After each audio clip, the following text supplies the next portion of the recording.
Good morning, ladies and gentlemen. Welcome to Liverpool City Council's Virtual Planning Committee. Before I go through the technical requirements, can I invite the Chair, Councillor O'Brien, to say a few words of introduction? Mike, who I should explain to the public is our committee clerk. The proposed relocation of the Everton Football Club from its present ground at Goodison Park to a new stadium at Bramley Moor Dock would be a significant event in the history of the city, if permitted. Understandably, there has been substantial public interest in the proposals, evident from the volume of representations received on this application and the redevelopment of Goodison Park as the People's Project. As the two proposals are interdependent, they've thus been brought together today to the Planning Committee for deliberation, one as a detailed application and one for an outline planning permission. And we have detailed and extended presentation to be displayed, comprising images and visuals showing details of the proposals. We also have up to 15 representatives and agents here to address us. And once they have concluded from the Everton Football Club end, we will then invite questions. I hope that's okay with everybody. And then we will be passing over to Councillor Tom Crone for him to speak, and again, questions, and then over to our case officer. So we begin our historic deliberations today. So Michael, I think over to you now. Thank you, Chair. Much appreciated. In terms of the practicalities and the technical checks, I'm just going to go through each member of the committee in turn to make sure you can see and hear us clearly. As the chairs deliver their introductory address, the chair's audio and video establishes working correctly. And just briefly reminder to everyone to please ensure your microphones are off unless speaking, just so the audio is clear both for yourselves and for members of the public viewing. So moving firstly to Councillor Helen Thompson. Have you been able to join us as yet? Yes, I'm here. Thank you very much, Michael. Thank you, Helen. Councillor Sarah Doyle, welcome. Can you hear us okay? Yep, good morning, Michael. Thank you. Councillor Joe Hanson, welcome. Can you hear us okay? I can hear you okay, Michael. Thank you. Thank you, Joe. Councillor Malcolm Kennedy, welcome. Can you hear us okay? You're on mute, please, Malcolm. Just need to test your audio.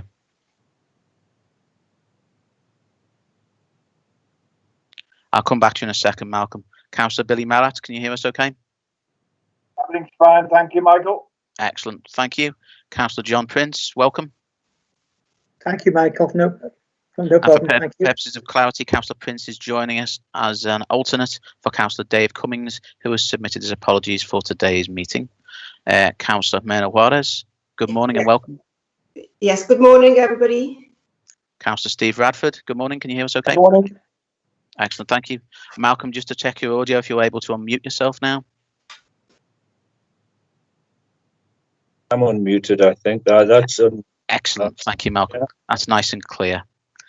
I'm struggling to go on, Malcolm. I've got to go like that. Okay.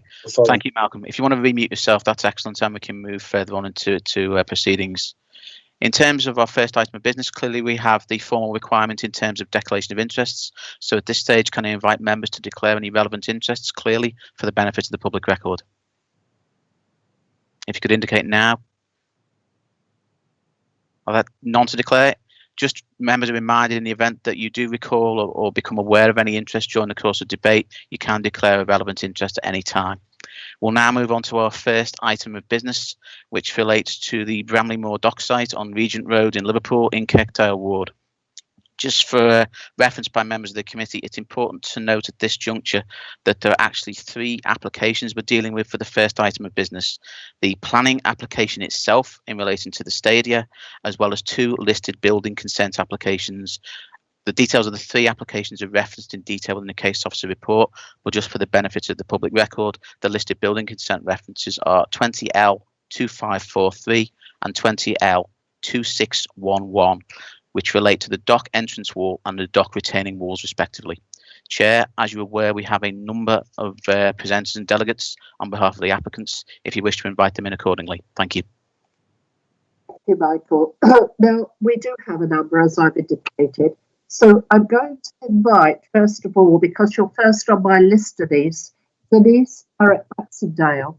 And I'd like to say to you, Denise, that it would probably be easier if you introduce the remaining people, because I have an order here that you might not want to follow. So as long as people come in and clearly introduce themselves, I can see when the listed speakers have all had their say. Would that be acceptable to you, Denise?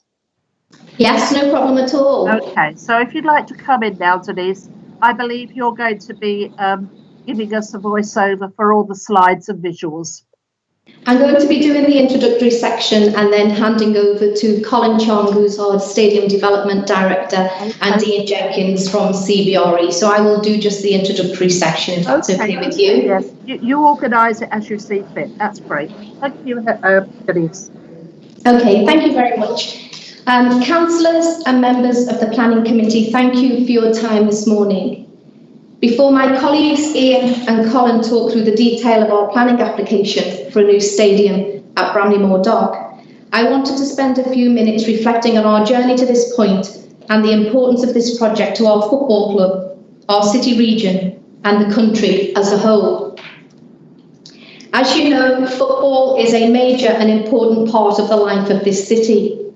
And since our formation in 1878, we have enjoyed success on the pitch, winning 9 league championships, 5 FA Cups, and a European Cup Winners' Cup, whilst always remaining deeply embedded as a force for good in our local community, providing social cohesion and acting as an important economic driver to our local economy.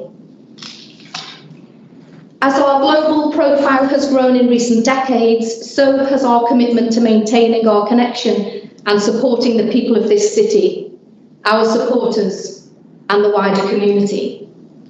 And that commitment underpinned our approach when we began work on our new stadium project.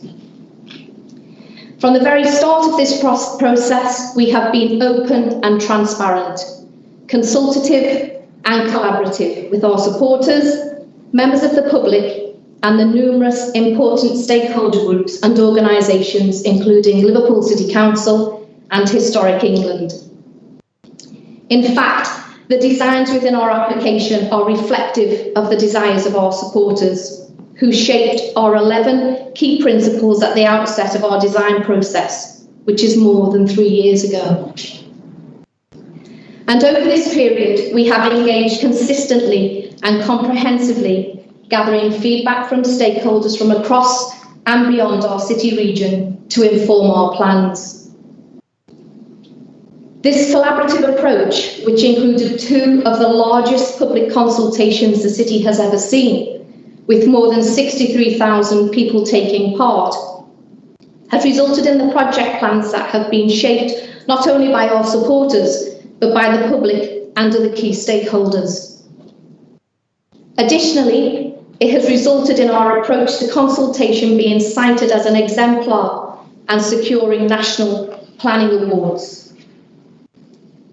Most importantly, our approach and the resulting plans have secured overwhelming public support.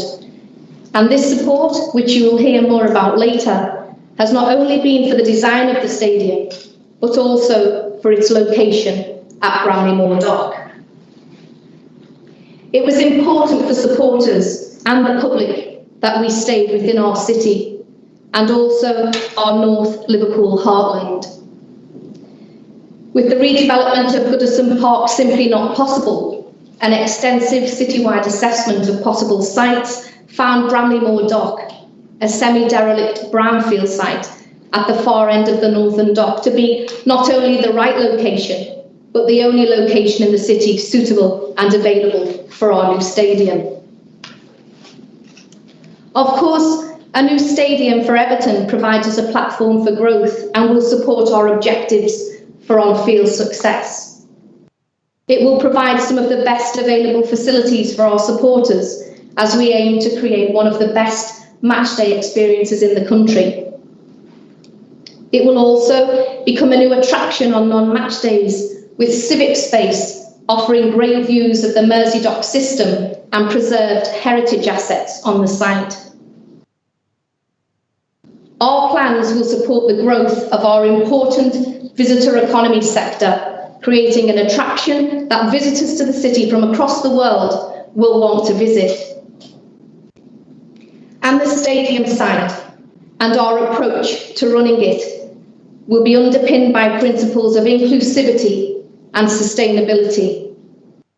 A stadium that is welcoming to everyone and becomes one of the most environmentally sustainable stadiums in the UK.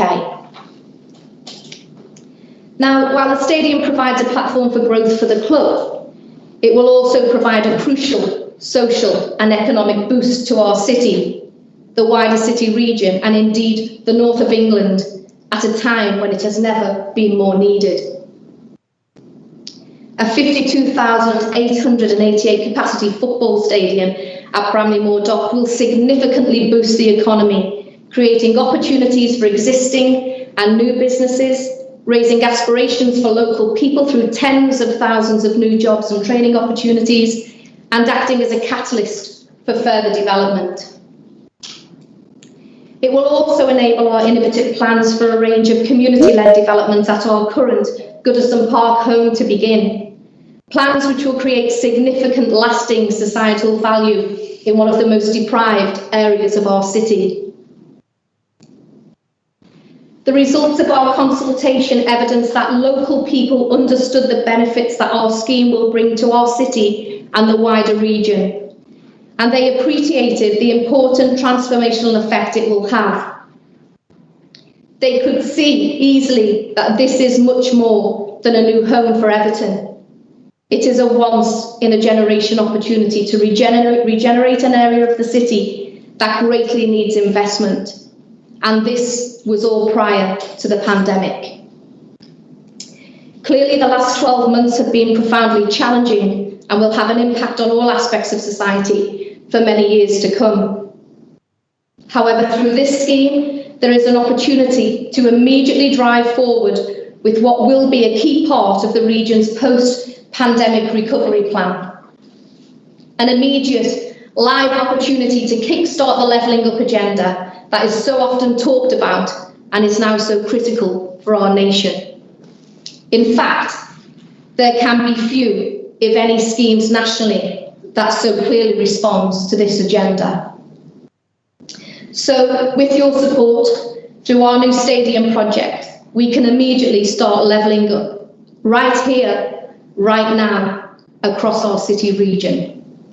I would now like to hand over to Colin and Ian, who will talk you through our proposals in detail. Thank you, Denise. Good morning, council members and committee members. My name's Colin Chong. I'm Stadium Development Director for Everton Football Club. And just to probably already or reiterate what Denise has already said, the People's Project strategy encompassed 11 key principles. These principles were consulted upon with fans and other key stakeholder groups even before we finalised our brief. These agreed principles carried significant weight and effectively became the project brief. However, it is worth stating that this project is without a doubt a civic regeneration project for Liverpool and the L4 community. Regardless of football affinity, this truly is the People's Project. Next slide.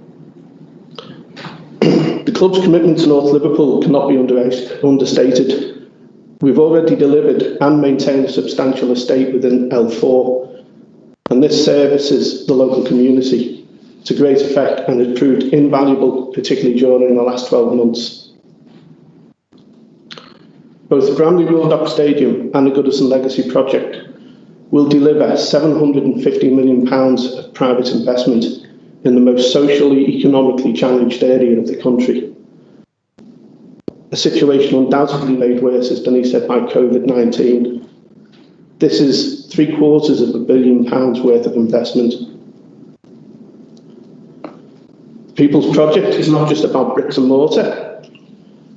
It is, in fact, a legacy project and has been considered in detail well before we even established the 11 principles noted earlier. The Legacy project will help thousands of people within the North Liverpool area long after the cranes and builders have left. And my colleague Alex will touch on this a little later. Next slide. The club recognises the limitations of Goodison Park, and this is why we need to move.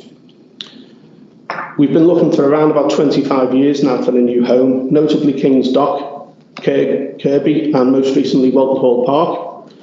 Whilst Goodison is much loved, it is shown her age. There is a lack of modern facilities in terms of revenue and opportunities, and welfare facilities located within the stadium. Goodison Park has a limited capacity, both in seating and comfort levels on concourses. It has structural and physical site constraints, such as obstructed views. And sightlines are often quoted at Goodison Park, with over 61% of seats being affected by obstructions. But what is less appreciated is how Goodison Park falls short on other amenities, particularly when it comes to inclusive design requirements. Adapting the Grand Old Lady is a huge issue for the club and often means a reduction in capacity. All the while, demand for seats continue to outstrip availability, and the new stadium is central to the club's ambition to compete at top and national and European game level. Taking into consideration all of the constraints, it is not feasible to either partly or totally redevelop Goodison Park. As tested and concluded by the previous planning inspector into our Kirby proposals, the club has always been clear that it had it been feasible to stay at or near to the current site, we would have done so. At this point, I'd like to hand over to Ian, who will continue the presentation. Thank you. Thank you, Colin, and good morning, everybody. We have undertaken an extensive alternative site assessment. It's worth stating, firstly, that the club wishes to stay in North Liverpool is supported by all parties. Historic England accepts the club's desire to remain in North Liverpool, and over 86% of our responses to our public consultation want Everton Football Club to remain in North Liverpool. Now, we have worked with the City Council and Historic England extensively throughout this process. And as part of the alternative site assessment, we agreed effectively a citywide catchment boundary for the exercise. Our approach was extensive and robust, stretching to nearly 700 pages on this assessment alone, and has been verified by two of the country's leading QCs, including your own. 52 sites were identified. Now, half of those are public parks and green spaces. The other half are in private ownership, not available, or requiring complex site assembly of viable businesses or homes. So all sites have been appraised in terms of their size, accessibility, planning and environmental considerations, ownership, availability and viability. And planning on each of the sites has been tested according to case law from other precedents. These sites have to be feasible, practical and realistic. This is a real world exercise. We can conclude that Bramley Moor Dock is the only site and there is no other alternative.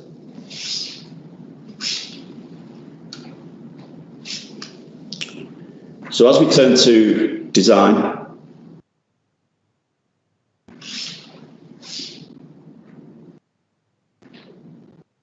the design brief was to create an iconic civic building with an accessible, open-to-all civic space which captures the historic maritime use of the site.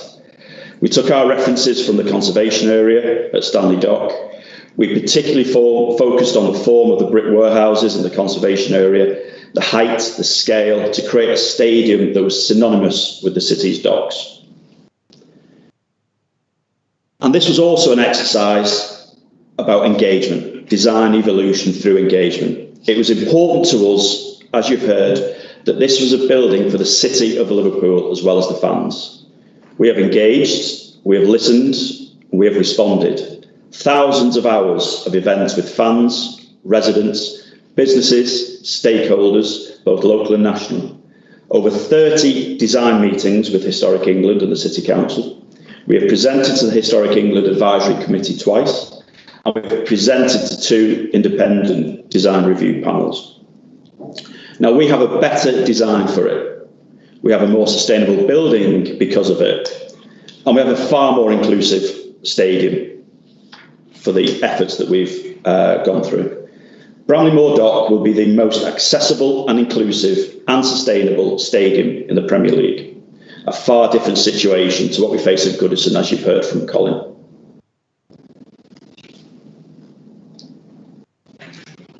Waterfront connections and the choice of materiality are really important planning considerations. We've gone above and beyond in maintaining the physical water linkages between Hartley's docks, creating a new Western Plaza terrace looking out to the Mersey, designed, as you're sure you can appreciate, with a nod to Canning Dock. Working with the City Council and Historic England, we have taken great care in approach and the choice of materials. The Archibald Leach Truss design comes through the brickwork, which gives the stadium, I hope you can appreciate that solid dock warehouse feel. And the landscape master plan has evolved with the architecture. Important here on this slide to note the north-south orientation. That was deliberate in order to minimise impact on the Grade 2 listed wet dock walls. Colin will come back shortly and talk about how the infill and the mitigation solution works as part of the construction programme. But the landscape master plan seeks to promote first and foremost the civic features of the site. Greater space, greater interest, greater dwell time on match days and non-match days, and retaining and reusing many of the heritage artefacts and bringing back into productive use the hydraulic tower that is currently on site. I'll talk a little bit more about that shortly. And what we've achieved as a collective is a truly iconic world-class design for a world-class waterfront. The East Plaza here really shows that commitment to a public and civic space with a restored hydraulic tower, emphasising viable heritage-led regeneration and the club's legal commitment to restore and open the hydraulic tower prior to the first game being played at Bramley Moor Dock. On the South Concourse, again, you see the importance of those historic maritime artefacts maintained with a high-quality public realm, the railway tracks, bollards, new planting, all to create a place that people can come to regardless of whether there's a match on or not. The West Terrace and the West Plaza, as I mentioned, we've retained that water channel, which that image shows there, which gives us that visual connectivity of the dock system. There's the new public civic space with the West Terrace, as I mentioned, and the views across the Mersey. And if you're starting from here or ending in here, this will be a key milestone in the city's aspiration for a river walk. And this image is quite powerful in its own right. It's north. You see still the expanse of water still. You see the interconnectivity between the docks. You see the Royal Blue Mersey. You also, importantly, you see the industrial hinterland that the stadium is placed in. And again, another important image looking south towards the city centre. This is a helpful slide to really understand the massing of the stadium in its proposed location of Bramley Moor Dock. This is not out of keeping, I hope you would agree, with this cityscape. The height of the stadium has been reduced through that design, through the design evolution, and is now in keeping totally with the mid-rise heights of accepted policy guidance. This is a truly iconic structure on the banks of the River Mersey. As a footnote, Bramley Moor Dock will be the largest commercial or civic construction project let over the last 5 years. Only the House of Commons Northern Estate refurbishment is actually larger.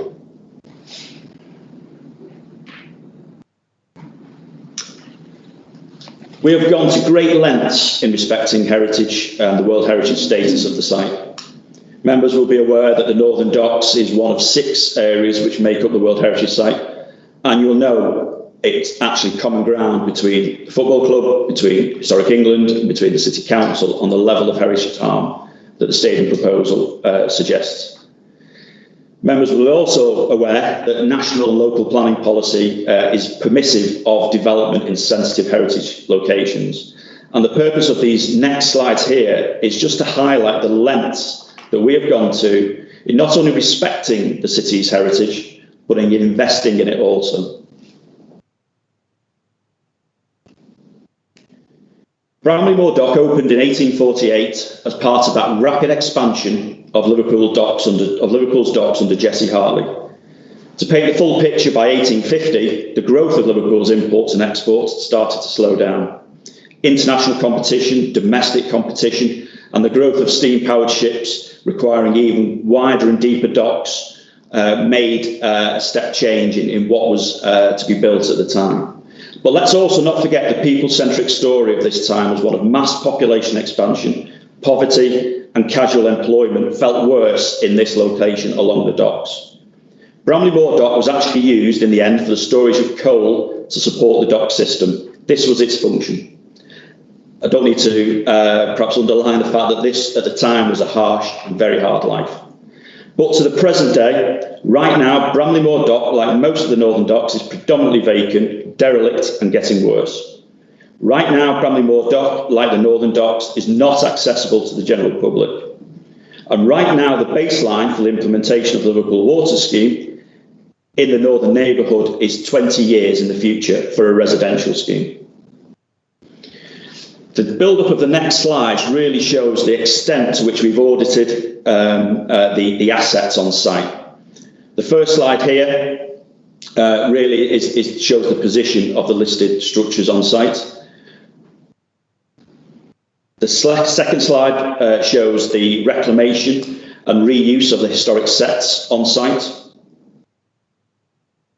This slide shows the retention of the historic rail tracks on site as part of that South Concourse, that Eastern Plaza. These next two slides show the retained historic assets in situ, marked by the coloured dots, and also the retained historic assets that will be relocated onto the site. And these next two slides bring together the whole picture. This first one shows where all of those assets are featured on site. Almost 80% of all assets will be repurposed and reused. And the remainder, unfortunately, are so badly damaged to be not capable of reuse, but we are committed to finding a creative solution to those assets in their own regard. And this slide really does show that our designs have baked in the heritage and maritime assets of Bramley-Moore Dock, of the northern docks, of the conservation area into our design. It's what gives our design the character that we can all be proud of. And the hydraulic engine tower, to finish, currently on Historic England's at-risk register. You can see by the images there just what state it is in. And there is at the moment no current plan to preserve the asset in the short to medium term. Now, the aspiration we have is to create a cultural and heritage centre linked to the social history of the docks, Everton Football Club, and to football in the city in general. There's some real people stories to be told around football and the docks, and we want this building to be the facility in which that is delivered. But before moving on, I think it is worth reminding that, as we said at the outset, it's not that we're just respecting heritage, it's actually we're investing in the city's heritage. And the club is committed to delivering £55 million of privately funded investment in preserving the assets for the public and the world to benefit from, the assets that we've just gone through, £55 million. 10 million of that goes in land remediation. Mentioned before that this was used for storing coal. £35 million of that goes in the preservation of the heritage and culture on Bramley-Moore Dock. And 10 million of that goes in the public infrastructure, such as surfacing, using some of those materials that I've described earlier. That's a significant, considerable investment in the city's heritage.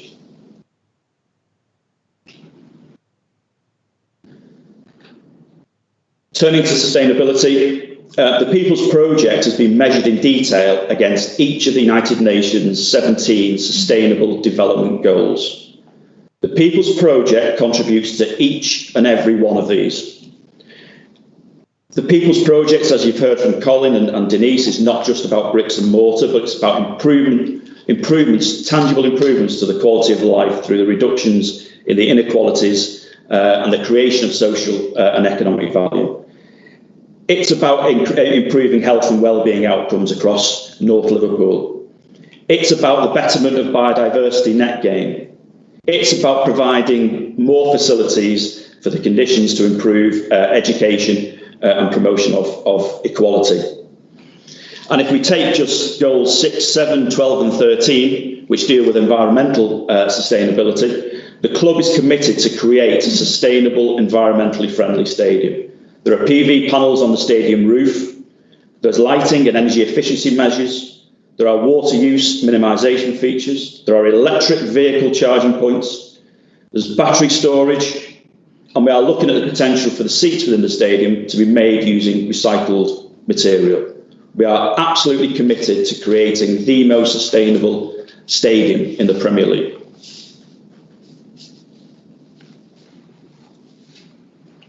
And turning to accessibility, and it's worth noting here that there is full agreement with the City Council, with Sefton Council and with Mersey Travel on the stadium transport strategy. Our matchday transport plan is shown on this slide. First and foremost, this is about pedestrian and the public transport strategy. In terms of walking and cycling, we've mentioned the River Walk. This is a 20-minute walk into the city centre. We're providing for over 150 cycle spaces. We have undertaken an off-site audit of paving and lighting in the vicinity of the stadium, and we are promoting a full inclusive access strategy. Sandhill Station will be the public transport hub offering Merseyrail and national connectivity. We're providing further investment to enhance Sandhills, new waiting areas external to the station itself to manage crowd flows. Merseyrail marshals on a site managing station safety. And of course, as you know, Merseyrail stations have park and ride facilities. Now, other public transport proposals will include matchday shuttle buses to Liverpool City Centre and to Bootle Town Centre, and also matchday shuttle buses for disabled supporters. We will have hard and soft road closures on match days outside the stadium. And on non-match days, it is worth reaffirming that we are proposing to provide a new North Shore bus circular between Sandhills, Bramley-Moor Dock, 10 Streets, Liverpool Waters, and onto the city centre. And in terms of traffic and private vehicular management, we want to minimise car journeys to the stadium, restricting parking on site to just less than 160 bays, restricting parking off-site, and a commitment to substantially expand the football parking management zones to prevent fly parking on surrounding streets, whether they be residential or close to the stadium industrial. Hard road closures, as I mentioned, will be in place in pre and post-match periods for public safety. Now I'll hand back to Colin to talk you through the delivery of the stadium. Thank you, Ian. So, delivery and operations. To date, the club has committed and invested over £39 million on the project. Funding is on track with a mix of equity, senior debt and junior debt being considered, and the funding will only crystallise once the project achieves satisfactory conclusion of all outstanding matters and including the planning application approval. We've been working in partnership with our preferred contractor and their appointed design teams, and throughout the REVA stage 3 and 4 design process, we've continued with stakeholder engagement and as a consequence incorporated positive criticisms that has improved the look feel of the stadium, ensuring our proposal is a fully compliant design as submitted in September of last year. A significant amount of work has continued behind the scenes, and with our experienced and competent Tier 1 contractor Laing O'Rourke, with their design team, are ready and capable of delivering this scheme once approved. The scheme proposals include a social value delivery plan that will address apprenticeships, local employment, training and upskilling, work experience, local sourcing of materials, interaction with local community businesses, in particular SMEs, and supporting local and social enterprises. Next slide, please. Our estimated build time of 3 years includes a methodology that takes into consideration the impact of contractor parking, transport, noise and dust on the local area and residents during construction.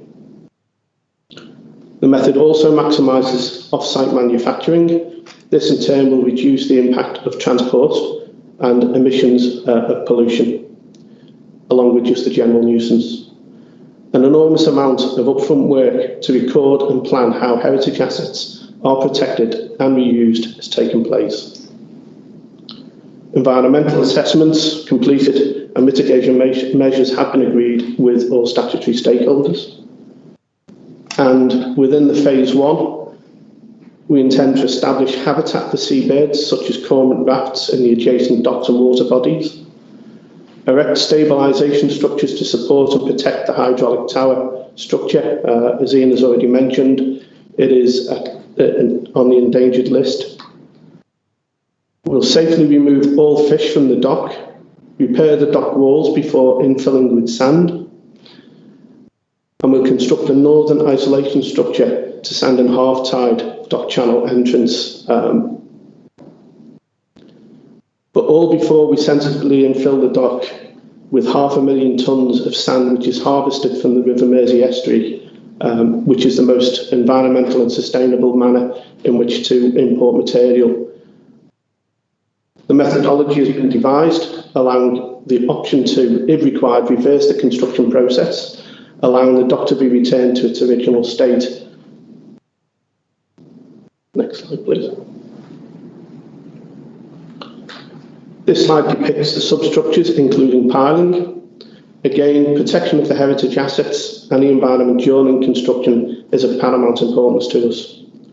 Our piling design avoids the dock walls, therefore preventing any damage to the protected asset.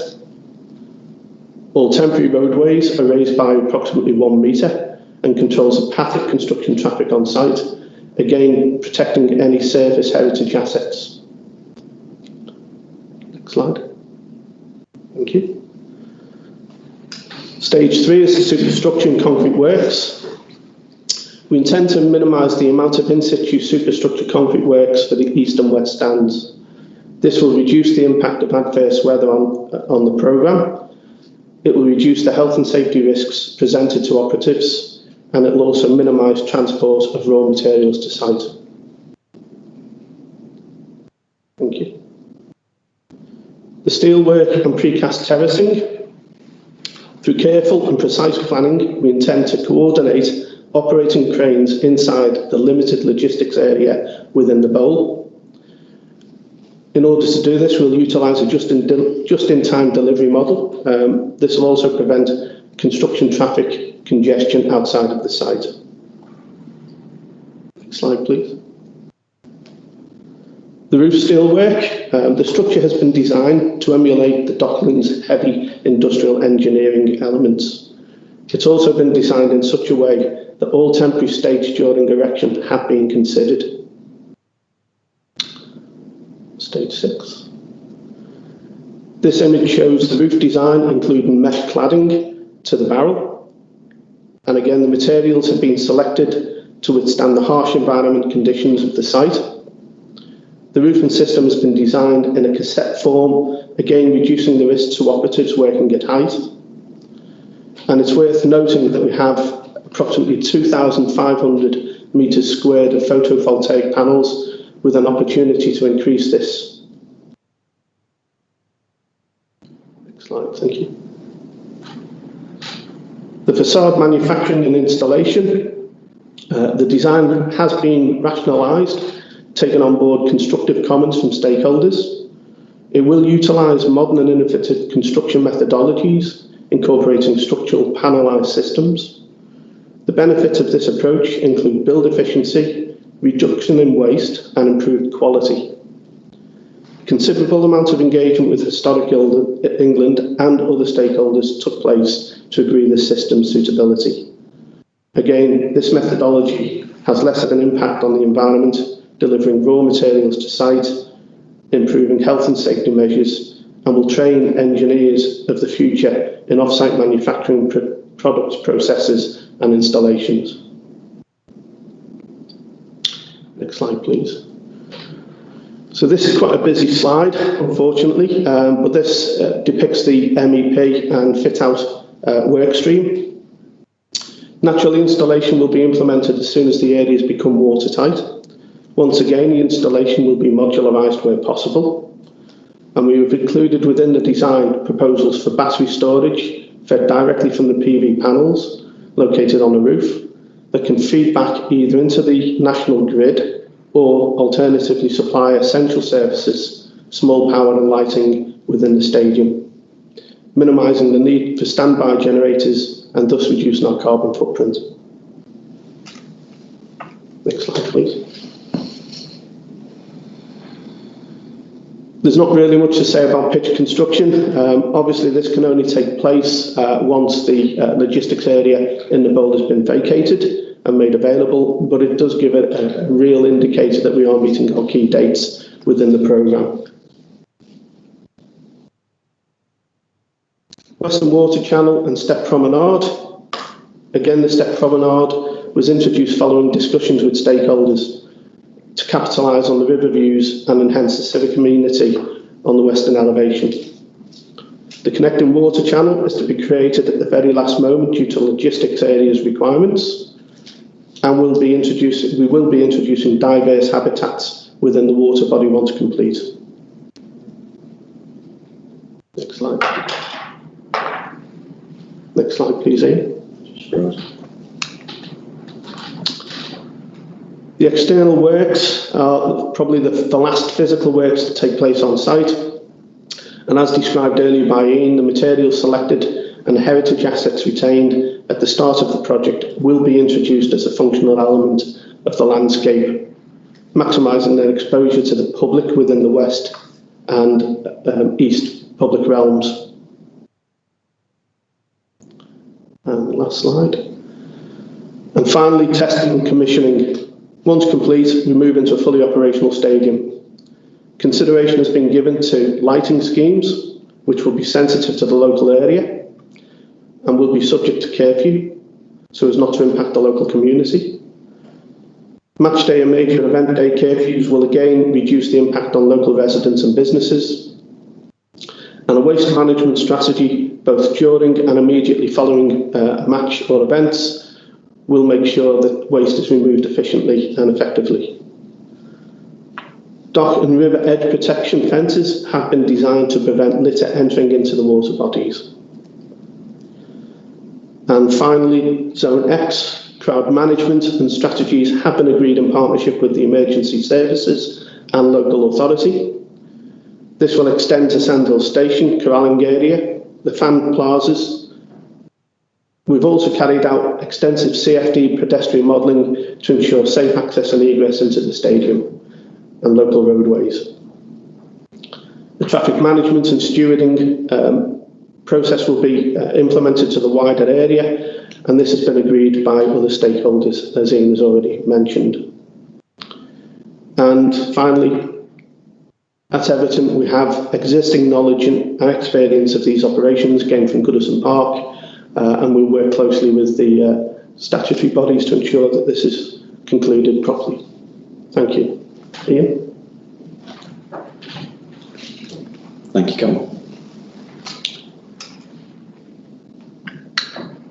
Now, the benefits case is multifaceted. We've covered many of these benefits already through the presentation, whether they relate to design, to heritage, to construction, or indeed the United Nations Sustainable Development benefits.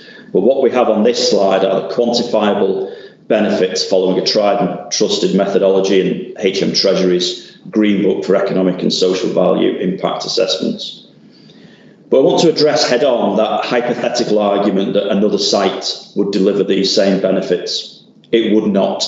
Why? The benefits are tied to the location and the design of the scheme. In location terms, the wider catalytic benefits that the stadium location will bring will be felt literally across the road in the wider 10 streets and in the northern neighbourhoods of the Liverpool Waters scheme. As your committee report highlights, there are over 3,500 jobs assumed in the construction stage and over 2,000 jobs in the operational stage assumed in the immediate vicinity of the stadium. Now, these are non-stadium and non-Goodison Park legacy jobs. This is why this is a regeneration opportunity. It comes on the back of the club's decision to locate footballing operations to Bramley-Moore Dock and to stay in North Liverpool. There is simply no other site within the 52 that will be able to deliver such catalytic public benefits. And in design terms, this, as you've seen, is a stadium that's been designed for the particular circumstances of Bramley-Moore Dock.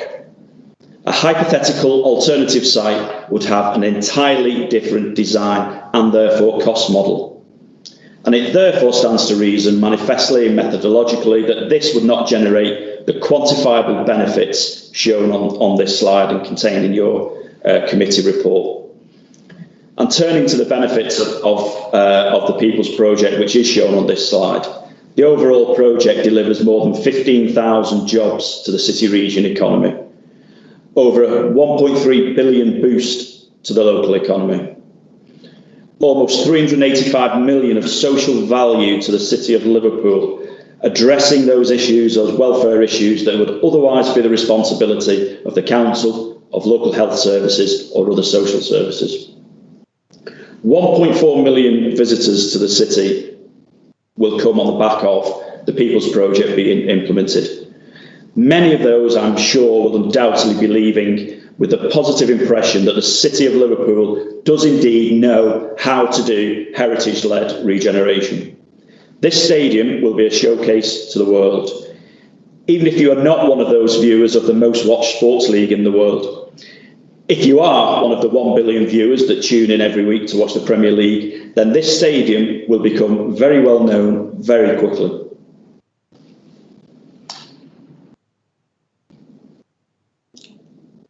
And finally, to reference the overwhelming support that this project has, it have almost universal support from stakeholders and members of the public. We've undertaken one of the city's largest ever public consultation events with over 63,000 respondents. These are fans and non-fans, Everton fans and Liverpool fans, representative of the city in terms of diversity of the demographic. We've received, as has been mentioned, wide acclaim locally and nationally for our inclusive approach and the innovative techniques that we've used to generate these sorts of results and to get the support for this project. The weight of support coming through your own consultation mirrors our own. 94% agreed Bramley-Moore Dock was an appropriate site. 95% of respondents supported the proposals at Goodison Park. 98% supported the proposed stadium design of Bramley-Moore Dock. 96% supported the reuse of historic assets on site. 96% support was achieved to the People's Project proposals. And finally, in conclusion, this is a unique opportunity for North Liverpool, the city and the city region. There is a clear established need for the club to move, and there is clearly no alternative site. The abandonment of L4 has never been an option. Investing in the heritage of the city, as you've seen, we have gone to great lengths. We have gone to great lengths to create an iconic design that will be a showcase across the world. This will be the most sustainable, accessible and inclusive new stadium in the Premier League. There are overwhelming public benefits that outweigh any harm to heritage assets. And finally, there is overwhelming public and stakeholder support both locally and nationally. Thank you. Chair, I wondered, would you like us to pause for questions now on the Bramley-Moore Dock application or continue with the Goodison Park? I'd like you to now. We're going to do Goodison Park after this application separately.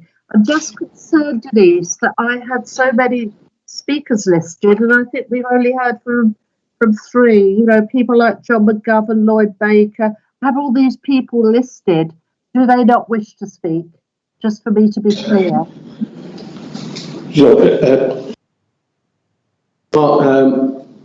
Project consultants who we brought in just in case there were any technical questions, they won't need to speak unless a question is directed to them. Thank you. I don't want to be leaving anybody out.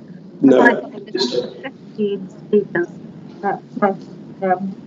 Councillor Crone, who's going to come in after this. So I now have a question from Councillor Steve Radford, and then I'll take Sarah Doyle. Steve. Thank you, Chairman. Can I say, in introducing my question, I came to this debate totally open-minded. I'm probably one of the few councillors in the city who's profoundly disinterested in football totally. I prefer rugby. And I have to say, I've been absolutely impressed by the presentation. Before I came to the meeting and looked at the presentation, the reservation I had is as you know, I opposed LFC building on Stanley Park. And one of the problems we have in our community is still people getting to the site and the lack of investment in infrastructure. I was wondering, certainly would be quite keen to hear about the investment into Sandhill Station. What's the balance of methodology? Do the applicants believe the 56,000 will get to the venue, and what sort of catchment area they are? I think, you know, being candid, this was really welcome to hear. You've got a club investing in the public infrastructure for transport, which is, I think, the only reservation I would have had coming to this meeting afresh.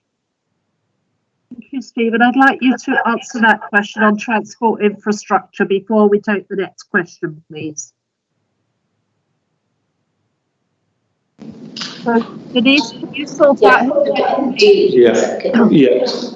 Chair, I'd like to invite Kevin Blakey in from Mark McDonald's. Then our transport consultants. They'll be able to give you the detail in relation to that question. Thank you. Kevin, would you like to come in now, please? Yes.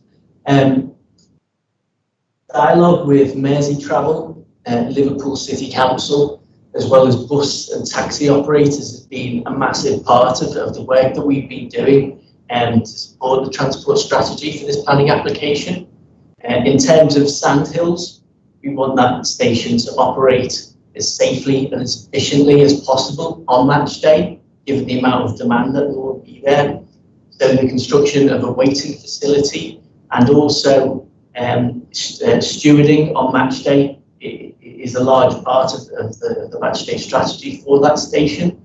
And in addition to that, in dialogue with bus operators, the club has negotiated that shuttle bus services will be provided to the city centre, which will also serve city centre train stations, car parks, to allow the city centre to become a transport hub on match days. The shuttle buses will also go into Bootle Town Centre, again to spread the transport demand and to allow Bootle to become another match day public transport hub. In addition to that, there will be a regular bus service which will service the site on non-match days, which will allow much better sustainable transport accessibility to the site. In addition, there will be new taxi ranks close to the site and also substantial cycle parking provision within the stadium, which is something that the park lacks at the moment.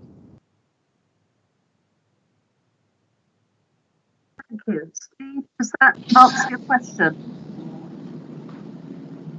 Thank you. Very, very impressed, I have to say. Very encouraged.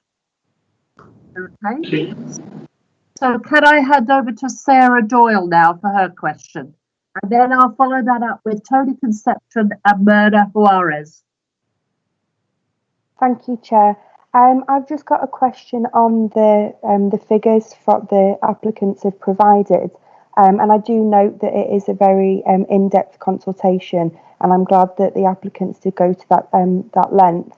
So I just wanted some more detail. So it says that there were 63,000 responses, and 4,600 were non-football fans. And I just wanted to know, if the non-football fans, are there any percentages of the non-football fans that were in support? Do we have percentages for that? And then also, that says on page 20, and I was looking for more information on the L4 postcode and the percentages of in support, not support from there.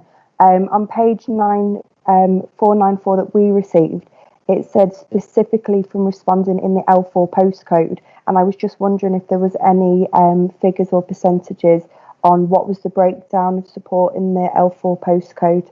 Thank you.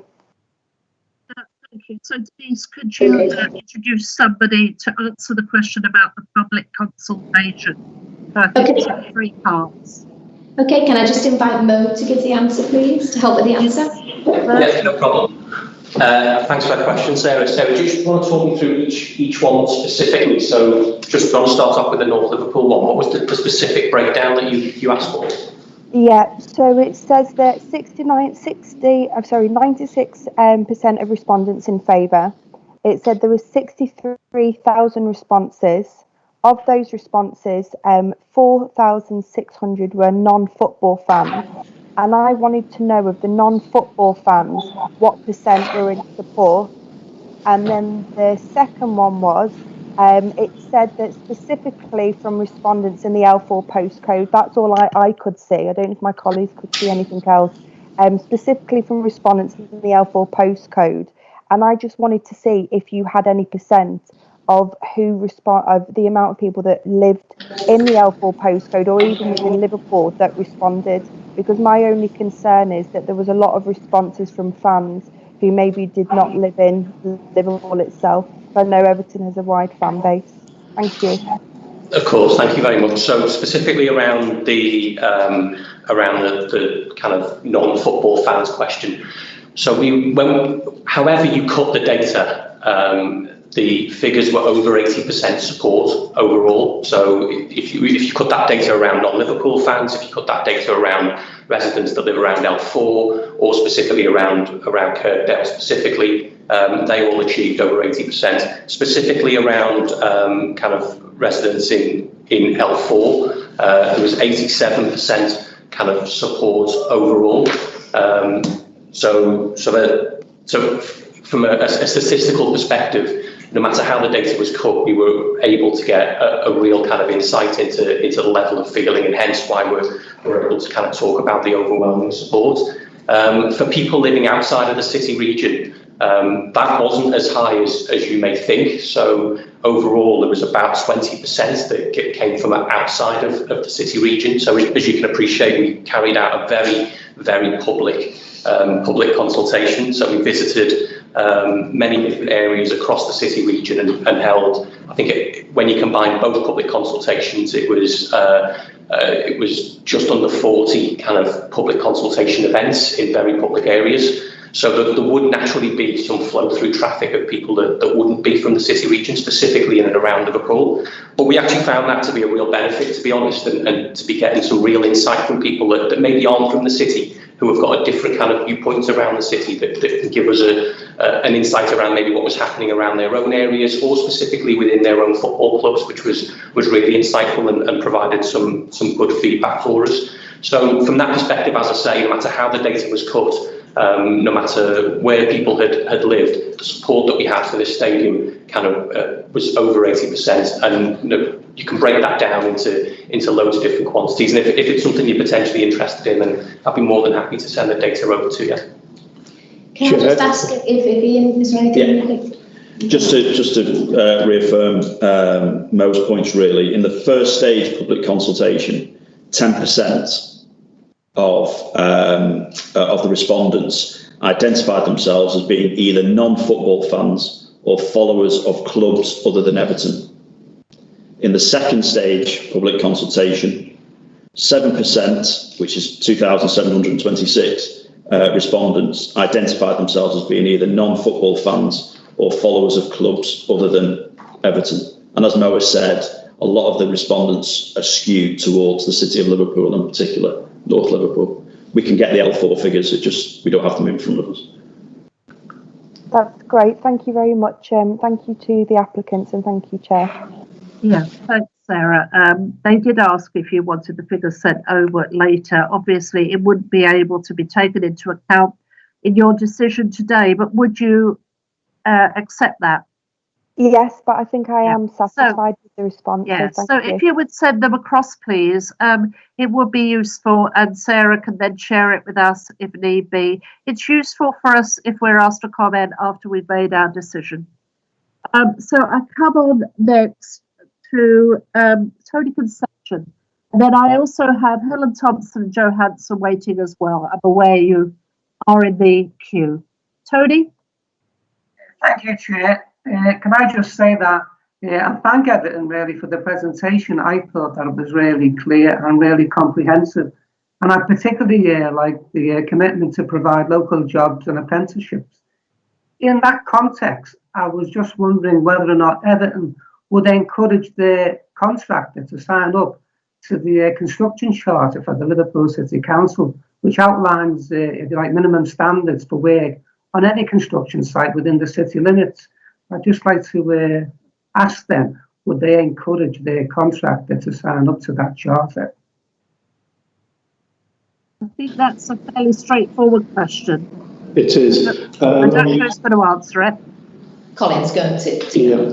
Thank you, Colin. The answer to your question is we would encourage the contractor and any contractor to sign up to the charter. However, we can't contractually insist on that obligation. What we have committed to, though, is our Section 106 and 278 commitments, which will facilitate apprenticeships, training. It will be probably one of the most important key aspects of the project delivery will be to ensure that we don't use umbrella companies and that there is direct employment will be maximised within the construction contract. Are you happy with that answer? Or reasonably happy?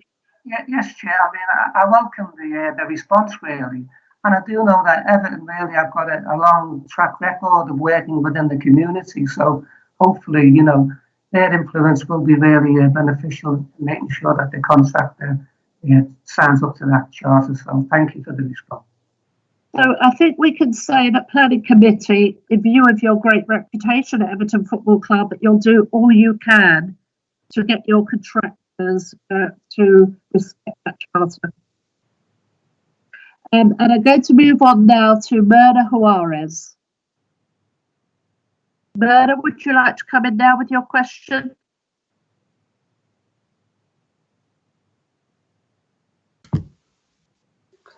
Yes, Chair. Thank you. Sorry, I had a problem with my mic.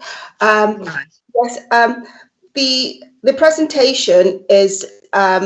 I found it quite interesting, and also, you know, the plans are evident that, you know, we are our city is culturally embedded in the docks. It's culturally embedded in football, and you know, it's a great reputation we have, and these plans, I believe, will enhance that football experience.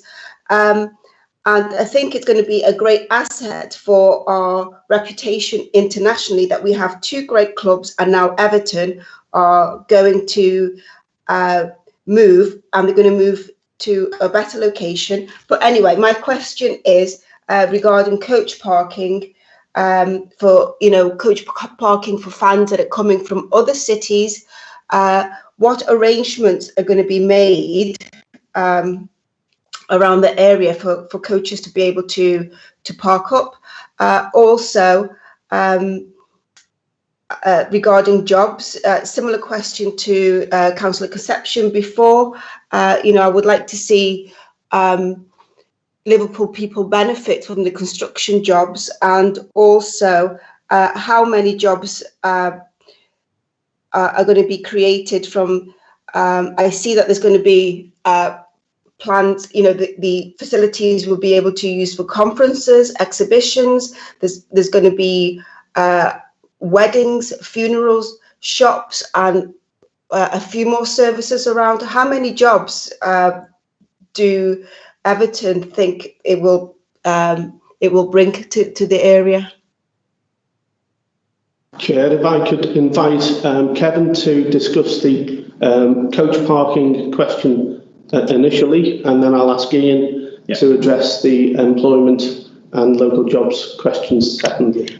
So I think we have information about where the coach parking will be, but I think Councillor Juarez is probably concerned about would it be enough?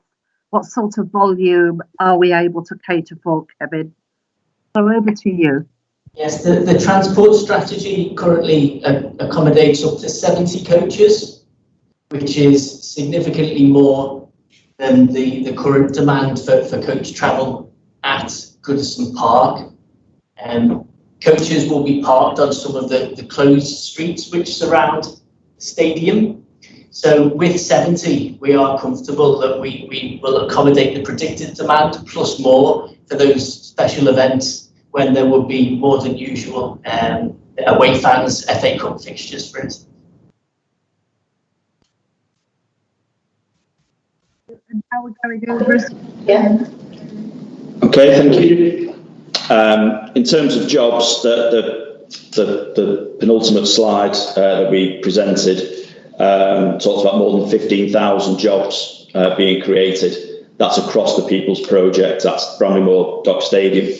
That's Goodison Legacy, and that is the catalytic benefits that we're expecting to see as part of the new stadium development in the Northern Docks and Liverpool Waters and across the road. So that's 15,000 jobs for the city region as a whole. Those are model jobs following Her Majesty's Treasury's best practice guide through the Green Book. But as already been alluded to, there is a firm commitment, and you'd expect this from Everton and Everton in the community to make sure those jobs are felt locally throughout the lifetime of this programme. I think, Chair, as well, we have a very fondly referred to as the People's Club because of the very unique and special bond we have with our community. We're very proud of that. We hope to share more details with you on the Goodison Legacy project, but it certainly will be part of our strategic plan to ensure these jobs are felt locally, our young people are developed, and that we open up avenues to employability that are not possible at Goodison Park at the moment because we don't have conferencing facilities, we are limited on hospitality. We want to bring these apprenticeships through the construction, but also into the employment post-construction. So you have our guarantee that we will be certainly ensuring that we look exceptionally favourably on how we appoint and recruit, and that we will also be putting the suitable pressure on the people who work alongside us on this project. I think that fully answers your question, Councillor Juarez, wouldn't you say?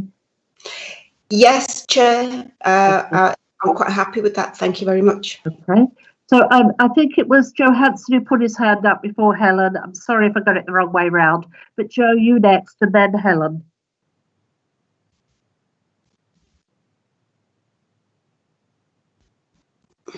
You need to unmute, Joe. You need to unmute. My apologies. Too busy putting my microphone on. First, I'd just like to comment on the consultation exercise that Everton have done, which has been absolutely incredible. And certainly for the people I represent, there's been more comment made in relation to the consultation, and I think the view is that Everton are the People's Club. I'm a Red, by the way, but Everton are the People's Club, and the care and attention that Everton have gone through their exercise. So that's well pleased and well received by the people I represent. Sarah, in relation to L4. I represent people living in L4, L5 and L20. About 90% of those are L4, but L4 goes back into county, further out into Clubmoor, all around those areas. But sort of from a Kirkdale perspective, until last night, when I received an email, I had not one person who I represent and I've spoke to saying that they did not support the Everton project. And the email last night, I don't even know where that person come from. So, in terms of the L4, obviously we've got concerns because it's a new venture for us in terms of what the match day traffic and all that kind of stuff brings. But we will deal with them, both with the club and the Perth City Council. The second question I've got today is, I know the acting mayor met with you a couple of weeks ago in relation to Everton and the progress, and the question was asked in relation to the trade unions. Obviously, with a project this size, the rumour mill churns away and churns away and churns away. Could I ask, or could I request that yourself or your nominees meet with Unite and the GMB as soon as possible to explore the mutual benefits both the trade unions and yourselves and Langho Rourke can derive from that those discussions. Certainly in recent times, the work that the trade unions have done with businesses within the city has been excellent. They've got good relationships with the education service and the community college and all that kind of stuff. So I just ask that can be arranged as soon as possible, if of course if you're agreeable to that, to act as the go-between for that. I'll finish on that point, Chair. Councillor Hanson, absolutely. I'm happy to both share the communication that I issued to the acting mayor following our meeting. I'm happy to share that with yourself or any other colleagues after the meeting, and we're certainly, very comfortable about meeting with the unions and ensuring that we have all parties around the table as soon as possible. So, thank you very much for that suggestion. Thank you, Denise. So you've not answered that, but we wouldn't be able to take that course, now, into our consideration of whether to grant or refuse. And it's really good that Everton are making themselves very open to all these points that show that they are the People's Project. So, Helen, it's over to you next, and then Malcolm's got a question. Thank you, Chair. And thank you, Everton, for your presentation. I have to say, I really welcome your commitment to local jobs and to apprenticeships, and also your willingness to work closely with the trade unions. So that's fantastic. I've got a couple of questions about the channel of water that you're planning to retain, relating to both the environment and also from a heritage point of view. You've talked about reintroducing diverse species in there. I wondered, I know it's already closed off between Bramley-Moore Dock and Nelson Dock, and my understanding is it will be closed off to vehicles to ships and things in the other direction. Will the water still be able to flow through the docks, or will it be completely closed off? And then I also had a question about whether at some point in the future, if somebody decided that needed to be navigable all the way up from the southern docks to the northern docks, whether those blockages could be opened up again. Thank you. So this is a question about biodiversity and water flow, some of which may be better addressed with the police officer who's dealing with the whole project of Liverpool Waters. But if you could do what you can to answer that question, please. Okay, Colin? Yeah, to answer the question over the navigable water channel, I think it's fair to say that whilst there is always an opportunity to remove isolation structures, we are actually the very last dock on the dock system, and there are a number of existing obstructions throughout the central and southern dock system that would prevent that occurring. Having said that, the water channel will have an impact and influence on the quality of the water within the dock system. I think it's probably fair to say that we've recorded with surveys over the last 18 months the water levels and the water qualities in both Half-Tide Nelson Dock, Bramley-Moore Dock, and also in the adjacent water bodies to the south. and we recognise that the water channel is an important aspect of that whole dock system.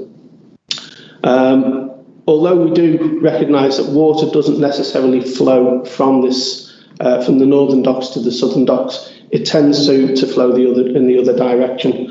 And therefore the existing southern isolation structure is already managing the flow of that water within the system. With regards to biodiversity, we are conscious that we are removing a substantial water body, and we also have a commitment to a biodiversity offset with Liverpool City Council, which we will obviously, I suppose, develop in detail once the alternative sites for biodiversity offset have been identified. But there is a commitment to try and encourage habitat and obviously local species back into that system.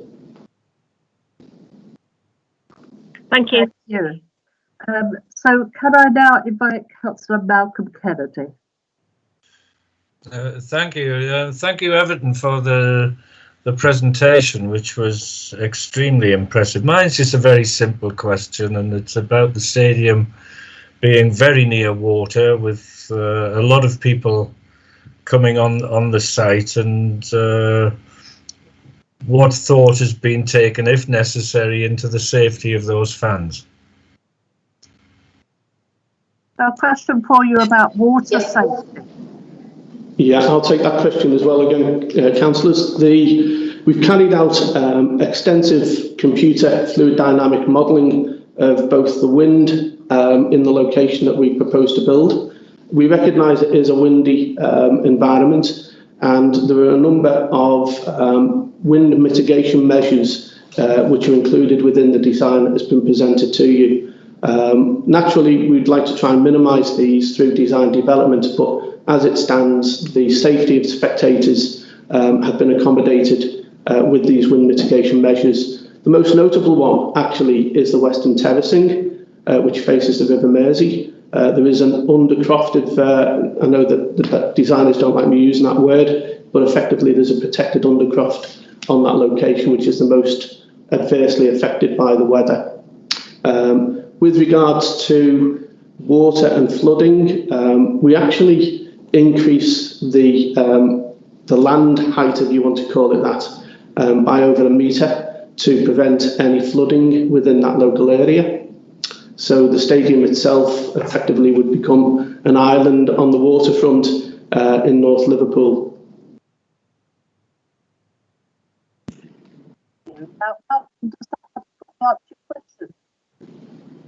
Well, just possibly a little bit more. Football fans can become quite excitable at times. And it's just about how near fans are actually getting to very deep water, and in the exceptional circumstance, I'm sure it would be an exceptional circumstance where there might be difficulties with crowds. Yes, Councillor, the water bodies are protected by 2 metre high fences, which will be sensitively designed to look and feel as if they are part of that dockland environment. And again, we have an evacuation plan in place, albeit in draft form, and that will be developed as the design detail is developed also. We work in close, I suppose, collaboration with the emergency services, and again, the emergency plans have been viewed by certainly the police, fire and ambulance with regards to suitability for the site. Okay, thank you for that, Alex, because I don't think we knew about your evacuation plan, despite the very extensive notes. So Councillor Barrett now has a question. Billy, would you like to come in? Yeah, and thank you to Everton for a very comprehensive and detailed presentation. Very good. Just a quick question. I've got a couple of friends who are Evertonians who are disabled, and they come in by public transport. They're slightly worried of the how you're going to cope with disabled supporters using public transport and then getting to the ground. Yeah, so would you like to comment? I know you haven't sat with us. I'll ask Alex. could give us a bit more detail, please? Yeah, I'll ask Alex to answer that question. No problem. So we've had quite detailed consultations both with our own disabled supporters group and with Liverpool City Council Corporate Access Forum and the general public during the consultation as well on these points. As part of the transport management plan, we've actually got a shuttle bus service that we're proposing is managed by the club that will be able to pick supporters up on a pre-book basis from Sandhill Station and get them as close to the ground as possible. Before the hard road closures are in place, that will be right outside the Regent Road wall. Sorry, Alex, will that be able to pick up people in wheelchairs as well? Yeah, so the vehicle will be suitable for anybody who's in any kind of chair that needs to be come on board that as well. On top of the shuttle bus to Sandhill Station, we also have the opportunity for an off-site parking facility and a park and ride type option. We're currently looking at Stanley Park, but that's yet to be determined, where people could also be able to park the car up, get that shuttle bus and get as close to the ground as possible as well, because we recognise that public transport isn't suitable for everybody with accessibility needs. Thank you, Chair. Samara, as long as there's wheelchair access, I think we're concerned about that. That seems to conclude the questions I have for some football club presenters from our councillors. I now wish to invite Councillor Tom Crone to speak to the planning committee. If you're there, Councillor Crone. And then Hi, Chair. Hello, thank you, Chair. Yeah, yes, can everybody hear me okay? Thank you very much, Chair, and thank you, Everton, for your presentation. I've got a number of comments to make about the planning application, but first I do want to just acknowledge that it really is an extremely significant project which offers potential economic benefits to the city. I think it can help catalyse regeneration in the north of the city and help one of our clubs achieve its sporting ambitions. It will, however, have potentially harmful impacts on local ecology and its long-term contribution to Liverpool's greenhouse gases. I do appreciate that efforts have been made to take these issues into consideration, but given Liverpool's recent commitment to reaching net zero emissions by 2030, mitigations need to be dramatically more ambitious and forward-thinking. So I'm going to be calling for a number of planning conditions to be strengthened to help make this development a real exemplar of large-scale development in a time of ecological emergency. So I've got some comments broadly on the themes of energy and transport and ecology. So just starting with energy and transport, just to again acknowledge that there are a number of positive measures noted in the application and there is a fairly robust transport plan, and I want to acknowledge that. And also in terms of energy, the solar array that's going to be installed is a great addition, and there's also talk of a possible district heat network, which could be a low carbon heating option. However, it looks as though the district heating system is dependent on the network being developed by others. So I'd just like to know what heating system is going to be installed in the interim. I'm also pleased to see serious consideration being given to encouraging staff and visitors to use sustainable transport. However, to reflect the need for a rapid and significant reduction in the use of private motor vehicles, I do think even more needs to be done. It's good that plans to have a multi-storey car park have gone, so that match day parking is reduced from 481 to 85 spaces. And I'm pleased to see that 52 of these spaces are going to be accessible and 2 will include electric car charging. But I'd like to see the parking improved and a strengthened condition added here to increase the number of electric charging points, preferably to 100% of parking spaces, because if we're going to get to net zero, this means almost no diesel or petrol vehicles on the road. So we may as well have the right infrastructure in place from the very beginning. There are 152 bike parking spaces that are specified. Last time I cycled to a game at Goodison Park, I couldn't actually find a bike parking space. So this is a real improvement, but I don't think it's enough. I'd like to see, there are thousands of fans living within an easy cycling distance from the stadium. So I'd like to see something like they have at Central Station in Amsterdam, where they've got a multi-storey bike parking facility which can accommodate thousands of bikes. And I do think the cycle parking needs to be linked to wide, safe, segregated cycle lanes. And these need to be linked into the existing cycle network in the system, in the city. I think Everton should contribute via Section 106 or something similar to making parts of the hopefully soon to appear pop-up cycle lane network permanent and then linking these to the stadium. I'd like to see a specific condition calling for that. And I think there should be a pedestrian highway between the stadium and Sandhills train station. I think this route needs to be safe, accessible and made as attractive as possible by the installation of green infrastructure. And now just a few quick comments on ecology. I know that there are details about this within the planning application, but I do think there's areas where it could be improved. So obviously it's inevitable that a disused dock area is going to attract bird, mammal and other forms of life, which the redevelopment is going to disturb. So we need reassurance that sufficient efforts are being made to keep populations of species like bats going, and that adequate effort is being made to build space and opportunity for nature in the plans. The water feature that will be to the west of the development looks like it's just going to be an architectural device to keep the development in harmony with the Victorian dock design.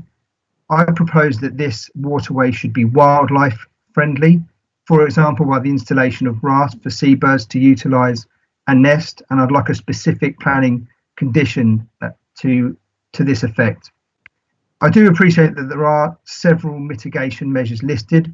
For example, you talk about floating pontoons in neighbouring docks, removing the plant and vegetation outside of bird breeding seasons, and providing alternative bat roosts, among other things.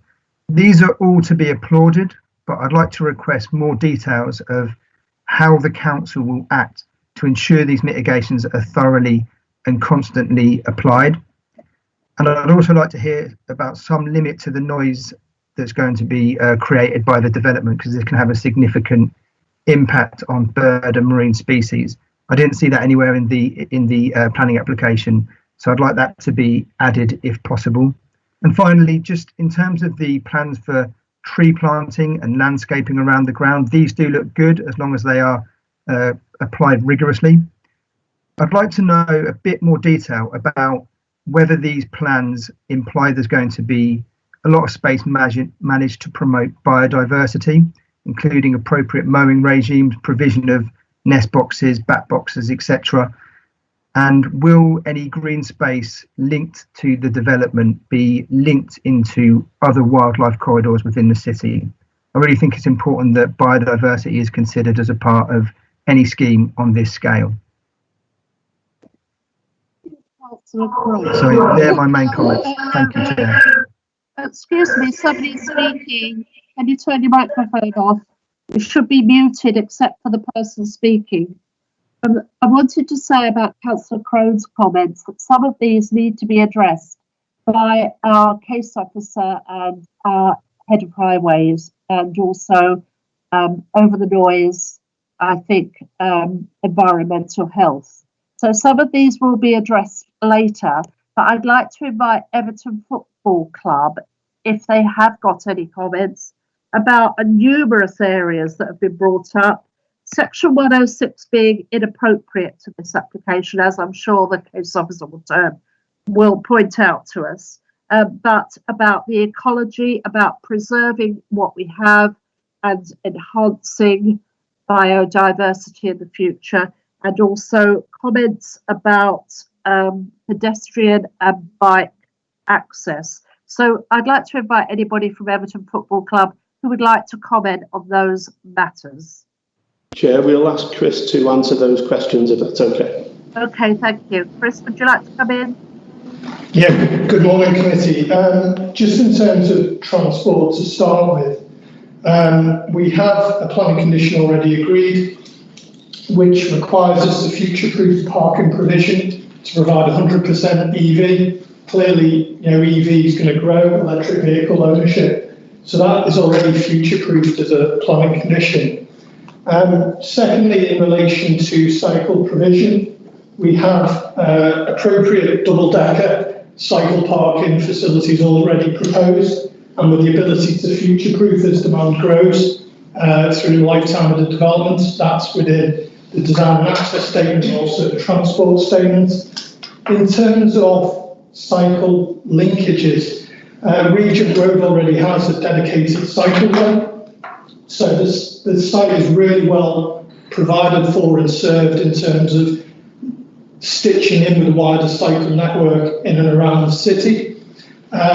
In terms of ecology, is that enough, Thomas, in relation to transport? Sorry, it was a quite wide-ranging question. Is there anything else immediately you'd like me to explain before moving on to the other topic areas? Thanks, Chris. Just the issue of creating a kind of wide, safe, attractive walkway between the stadium and Sandhill stations, that wasn't addressed. Yeah, sure. So you may have seen on the plans which Ian and Colin presented on that we have hard and soft road closures, which effectively is a ring of steel around the site which will prevent vehicle traffic in. So there is going to be provision to enable, as you can imagine, in a post-match capacity, a lot of fans spilling out of the Regent Road. So the roads are going to be closed. There's going to be marshals on Great Howard Street to allow that pedestrian flow through to Sandhill Station. So very much, certainly in the first 30 minutes post-match, that space is going to be really carefully and safely managed to allow pedestrian egress, whether that is towards Sandhills or whether that's towards the city centre.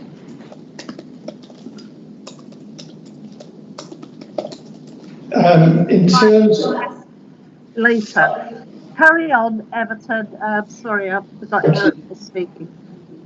In terms of ecology, firstly, there is a planning condition in relation to bat boxes and bird boxes. That's one of the conditions inherent mitigation which we've agreed with Natural England, with the Merseyside Environmental Advisory Service. We also have a biodiversity net gain condition, which Colin has already alluded to. We also have a planning condition in relation to the requirement prior to excavation of the water channel to submit an ecology, conservation and habitat creation plan.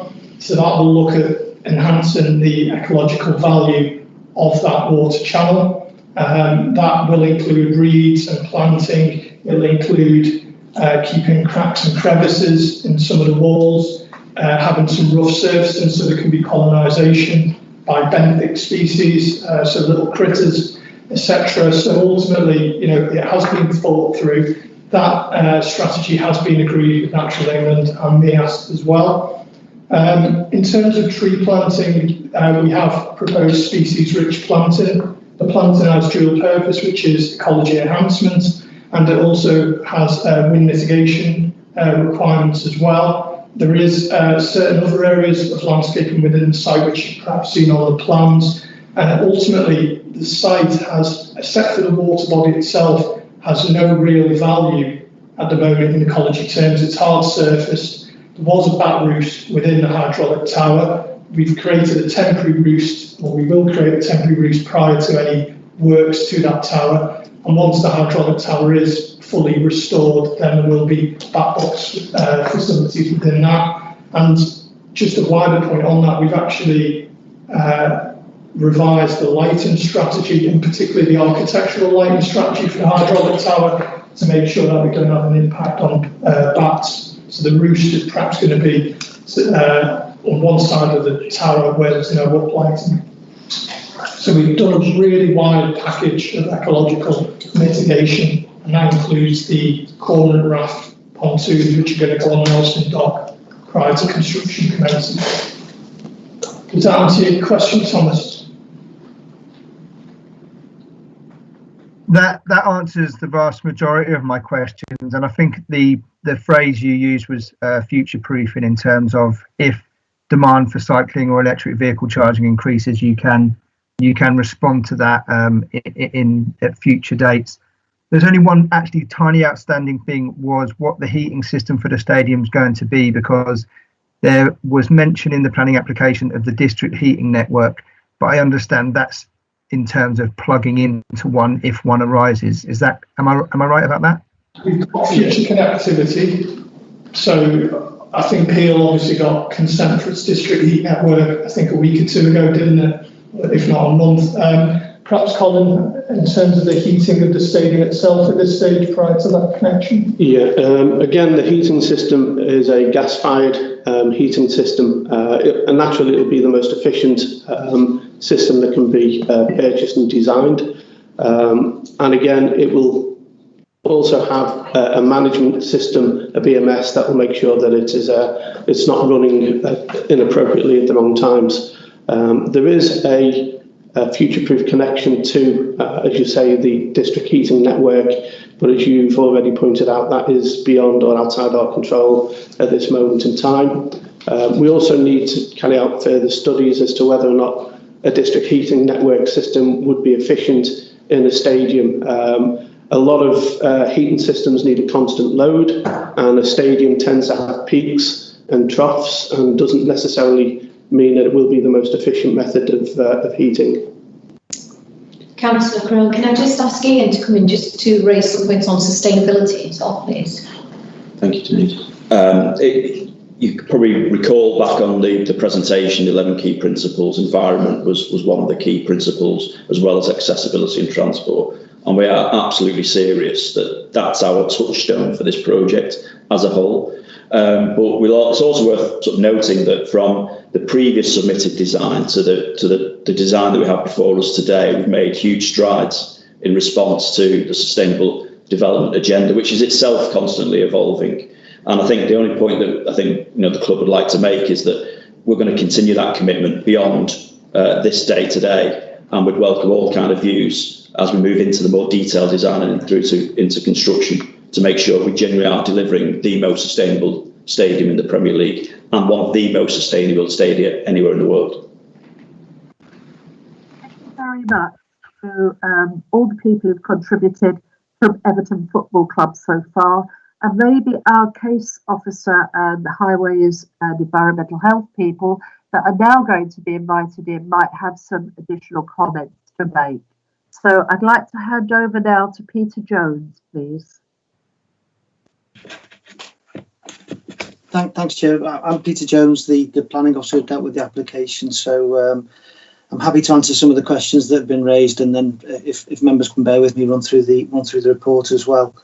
Perhaps we can just take them in reverse order. In terms of Councillor Crone's questions, I know the club have just responded there, but I would direct him to the report as well, because I think a number of the points that have been raised hopefully have been addressed in the report.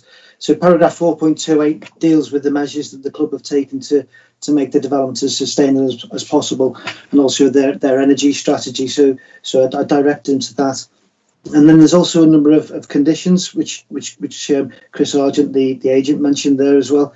And I think in terms of, if I can just deal with those in turn, in terms of transport, there is a condition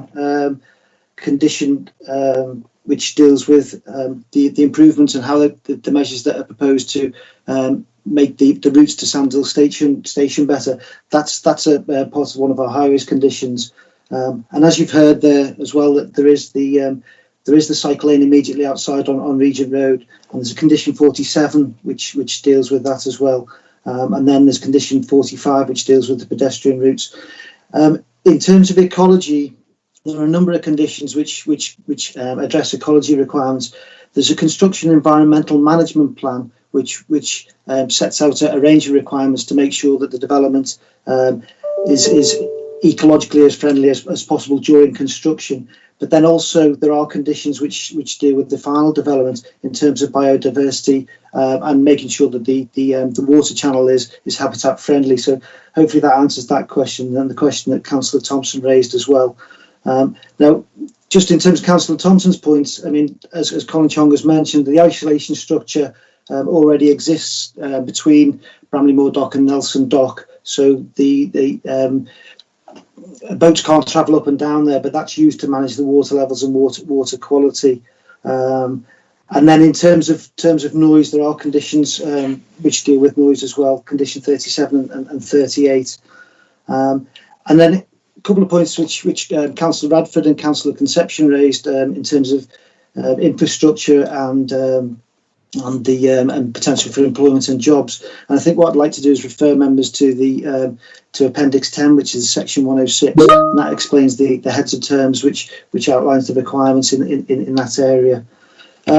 But Chair, if you could bear with me, I think that there are a few points I wanted to make in terms of explaining the report. It's a really long report, and I do apologise about that. If length of time it may have taken people to read it. But as you remarked at the beginning of the meeting, I mean, this is a huge application. It's a really important application, and it's a major decision for the committee.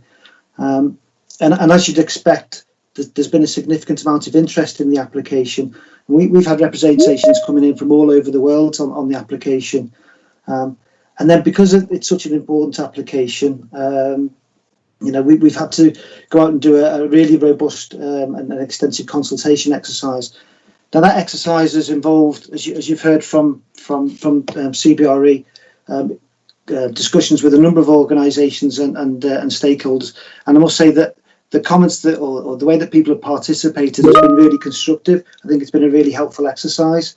And I also think that in terms of the public comments, I think the public have had an ample opportunity to express their views. I mean, on the planning application, we've been out to formal consultation. There's 2 rounds of consultation, and the responses we've had back are spelt out, very documented in the report. And as you've heard, the club have done their own extensive consultation with fans before submitting the application. Now, as I go through the report, I think that the first thing I need to sort of mention, if really, is in terms of the location. Now, obviously, this is a really sensitive site. Bramley Moor is a sensitive site in the dock estate. Now, a lot of the dock estate is derelict and it's disused in parts. Lots of it isn't working as a functioning port any longer. But it really is still a sensitive environment, particularly in heritage terms. Now, the development is going to affect a number of heritage assets, and that's spelt out in the report. I think if you look at paragraph 2.8, that refers to what the designated heritage assets are. But just quickly, I'll mention Bramley Moor is Grade 2 listed, Delson Dock is Grade 2 listed, the Regent Road boundary wall is Grade 2 listed, the hydraulic engine house is Grade 2 listed, and then the site falls within the Stanley Dock Conservation Area and the World Heritage Site as well. Now, those heritage assets are obviously really important, and they're an important factor that needs to be taken into account.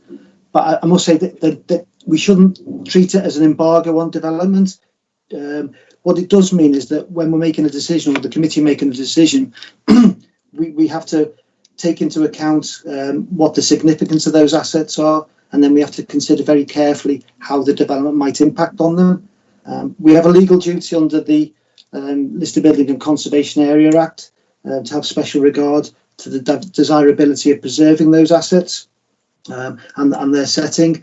And then we've got to have special attention to the desirability of preserving and enhancing the conservation area. National planning policy also states that we've got to place great weight on the conservation of those designated assets, and the more important the assets, the greater that weight should be. World Heritage Sites are obviously of international significance, and development which causes substantial harm to those assets must be wholly exceptional. Now, the development in this case obviously involves infilling the dock, and that work is going to cause some harm. Now, the magnitude of that harm isn't disputed. I think we're broadly in agreement with ourselves, the club, and Historic England about the level of harm. What we have to do is consider whether, on balance, the public benefits of that harm and the development, the public benefits of the development outweigh that harm. And so that's the exercise that we've been through in the report. Now, obviously, clearly, moving the club is moving home. It's a huge undertaking, and obviously it's a considerable investment proposed by the club. And we've heard from the presentation, how they've what the level of search and the extensive search that they've undertaken to find a new home.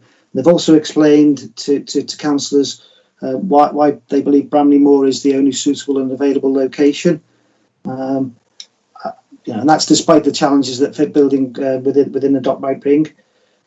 Liverpool's docks are obviously a key part of the city's historic fabric, and they're internationally significant. And the role they played is the reason why we've got the World Heritage Site, and that was designated in 2004. We know the historic docks are exceptional, that the historic landscape is exceptional, but we also know that the docks have been in decline for a long period. We think that the stadium, as we've heard, it's a really unique opportunity to repurpose the docks and to create a new landmark, and I think breathe life back into the docks. As you've seen from the presentation, the club have gone out of the way, and they understand the presentation. The sensitivity of the site really from the beginning, and we've worked closely with Historic England and the club to all the way through the application process, right from the pre-application stage to the point we're at now. And as you've heard, there's been a number of refinements to the design to improve the design. Those are all detailed out on pages 14 and 15 of the report. So I didn't want to say too much in terms of the overall design. I think the images that you've seen today speak for themselves. But I think we just do need to acknowledge the efforts that the club have gone to respect the character of the area, and that's both in terms of the building architecture, but also how they propose to treat the land and the space around the building. You've seen from the images how they're proposing to incorporate all the heritage features in the building, and also the plans that they've got to restore the hydraulic engine house. Liverpool, I think we'd all agree it's got a world-class waterfront, and I think the officer's view is that this scheme does justice to that opportunity, to that waterfront in terms of its design. And that's not just our view. That I think that view's been a view which has been endorsed through the design review panel. As you've heard, it's been scrutinised by Places Matter, and Places Matter, as it's set out in the report, have commended how the club have responded positively to the design. That does come with the proviso, though, that we need to make sure that we maintain the quality of development, and particularly if it's through those planning conditions. So we've just got to be on guard, and this is the same goes with all the schemes, that when they get to if planning permission is granted and there's a value engineering exercise gone through, that we make sure that those quality standards aren't diminished in any way. In terms of Historic England's comments, I think Historic England would say that the discussions have been very productive, and they recognise that the club have gone out of their way to collaborate, and they've made a number of positive improvements to the design. And I think Historic England also understand the attraction of the dock environment, and that's an exceptional location. And they also appreciate the club's desire to build a new stadium, which is sensitive to its surroundings in the context. But I think, as you'll see on from their responses on the application that they're outlined in pages 21 and 34 of the report, they are opposed to the development, so we do need to bear that in mind. They've objected because they consider filling the dock will fundamentally change the historic character and result in substantial harm to the significance of the Grade 2 listed building, and cause harm to the outstanding universal value of the World Heritage Site. And they also object to the listed building application, the associated listed building application, for the same reasons. And they've advised, Chair, on that basis that the application should be refused. So we need to note that. And they think the application should be refused unless the decision maker at this time will be ourselves, that the public benefits outweigh the damage to Bramley Moor and the World Heritage Site. But they also go on to say that given the impact of the proposals on the World Heritage Site, which is internationally significant, then the application should be determined by central government as a decision maker. So Chair, if committee is minded to approve the application today, then we will need to refer the application to the Secretary of State for him to decide whether we can call the application in for an inquiry. So Page 159 of the report outlines the decision process, just so that's clear, and the criteria that are used to make that decision. Now, clearly, heritage concerns are a key consideration, and you know, we respect the fact that Historic England have a duty almost to arrive at that view. It's that as the nation's statutory heritage advisors, you know, they have a responsibility to raise that view. And in fairness to Historical England, they've been consistent in terms of that view right from the outset. They've made their views clear on it. So what we've had to do is to understand the heritage impact is to undertake a heritage impact assessment. Now, the club have provided a heritage impact assessment as part of the environmental statement in the report. We've commissioned our own independent heritage consultant to review that heritage impact assessment and make sure that the analysis is correct. And I think between ourselves, the club, and the heritage advisors and Historic England, then we think there's general agreement about the level of harm. What I think the difference between us is whether we think there's sufficient evidence that harm is necessary, and this is a really key point. Historic England are critical of the site search that's been undertaken that Ian Jenkinson mentioned, and there's a slide showing that. They think that in terms of reviewing alternative sites, that insufficient weight has been afforded to the importance of protecting designated heritage assets. Your officers don't share that view, and as I think you refer to page 61 of the report on paragraph 1.36, we're satisfied that the alternative sites assessment that has been undertaken is a credible and comprehensive assessment, and we've had that view confirmed by leading counsel. So we've instructed a barrister, and it's one of the country's top QCs who's confirmed that assessment is a robust exercise and it's sound. Now, what we do think, and we do acknowledge, is that there will be a level of harm to those heritage assets, but we think that harm, when we go on to look at the wider area, is justified. And as a council, as a planning authority, we have to take it more into account than just heritage. We have to look at social and economic considerations as well, and look at the consequences of the development. I think obviously members have referred to that this morning, those wider benefits, and I think that's where we differ from Historic England. We believe that the circumstances surrounding the development of the stadium are wholly exceptional, and the public benefits sufficiently outweigh the harm that will be caused. Now, the reason we've arrived at that view is spelt out at the beginning of the report in section 1. It's been mentioned today in the presentation provided, the economic assessments and the social value assessments prepared in support of the application. And the club have also explained why, in terms of their routes, why they want to stay in North Liverpool.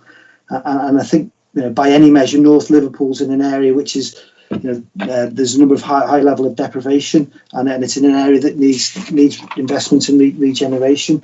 And I think there's no doubt that, you know, the stadium proposal has the potential to transform the area, and I think we'd agree that this is a unique opportunity.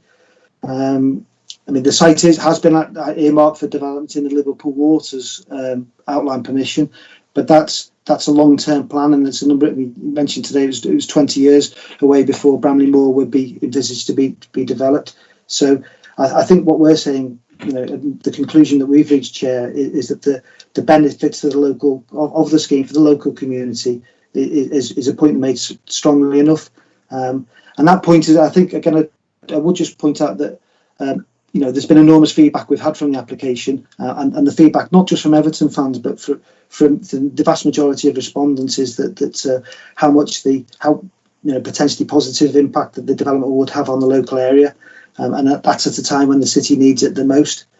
So, Chair, we are convinced that the development will bring significant public benefits, and that those benefits provide a compelling reason to support the application despite Historic England's objection. Just turning very briefly to some of the other matters in the report, which is set out. I mean, we have been working, as you've heard, closely with Merseytravel and to ensure that the transport arrangements are in place, that the site is accessible. And there are a number of other conditions set out in the recommendations, which will ensure that the impact of the development will be minimised during construction, and then when matches and events are being held as well. There's a legal agreement, and as I mentioned before, the heads of terms of that are spelled out in Appendix 10, and that's been agreed between the club and ourselves. And what that will mean is that the city will, so the club are committed to starting the redevelopment of Goodison within 3 years. They will repair and refurbish the hydraulic engine house before they bring the stadium into use. They are going to develop a training and employment programme with Liverpool in work, and they will undertake the ecological mitigation measures. And then there's also a range of transport measures as well, including improvements to the area outside Sandal Station. So Chair, sorry if I've been rambling on a little bit there, but I think just to conclude, I think based on all those reasons, we're quite satisfied that the development is acceptable, and that's why we're happy to recommend approval, Chair. But obviously, I'm happy to answer it or clarify any further points if that would be helpful. Thank you for that, Peter. No, I think it's necessary to have those extensive comments from such a very long and intricate report, which I welcomed and which I did my best to assimilate. So I'd like to invite Councillor Malcolm Kennedy's question, followed by Councillor Joe Hanson. Malcolm. Right, unmute. Yes, Peter. I mean, a very extensive report, and it took some reading. But does it come down essentially to two questions? One, were there any credible alternative sites? Two, given the conclusion that there weren't, that the benefits of the development outweigh the disbenefits. So are we effectively making a choice between the aims of sustainable development and the protection of heritage assets? And are you confident that a national planning inspector would agree with your conclusions?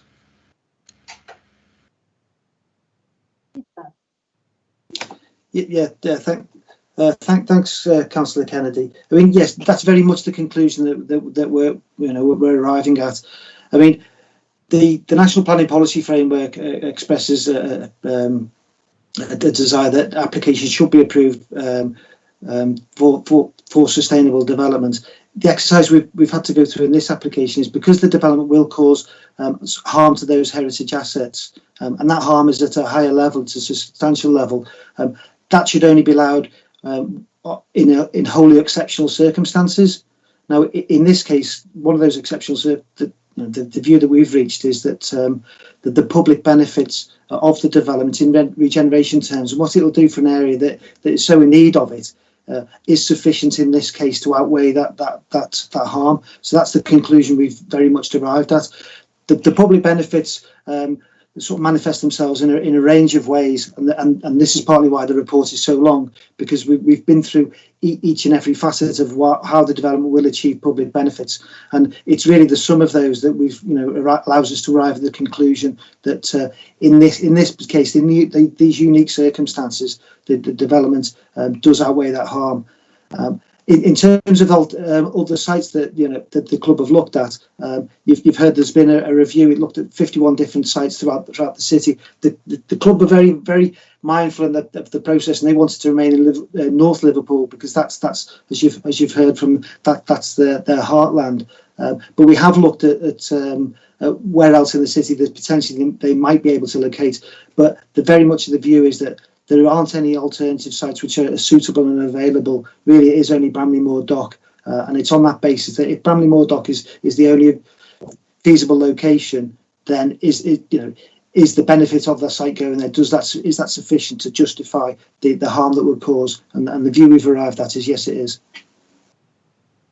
Thank you, Peter. That's really clear. Can I invite Councillor Joe Hanson, then followed by John Prince, Steve Bradford and Helen Thompson. So, Joe. Thank you, Chair. Malcolm's covered some of the questions I want to ask. But I think from a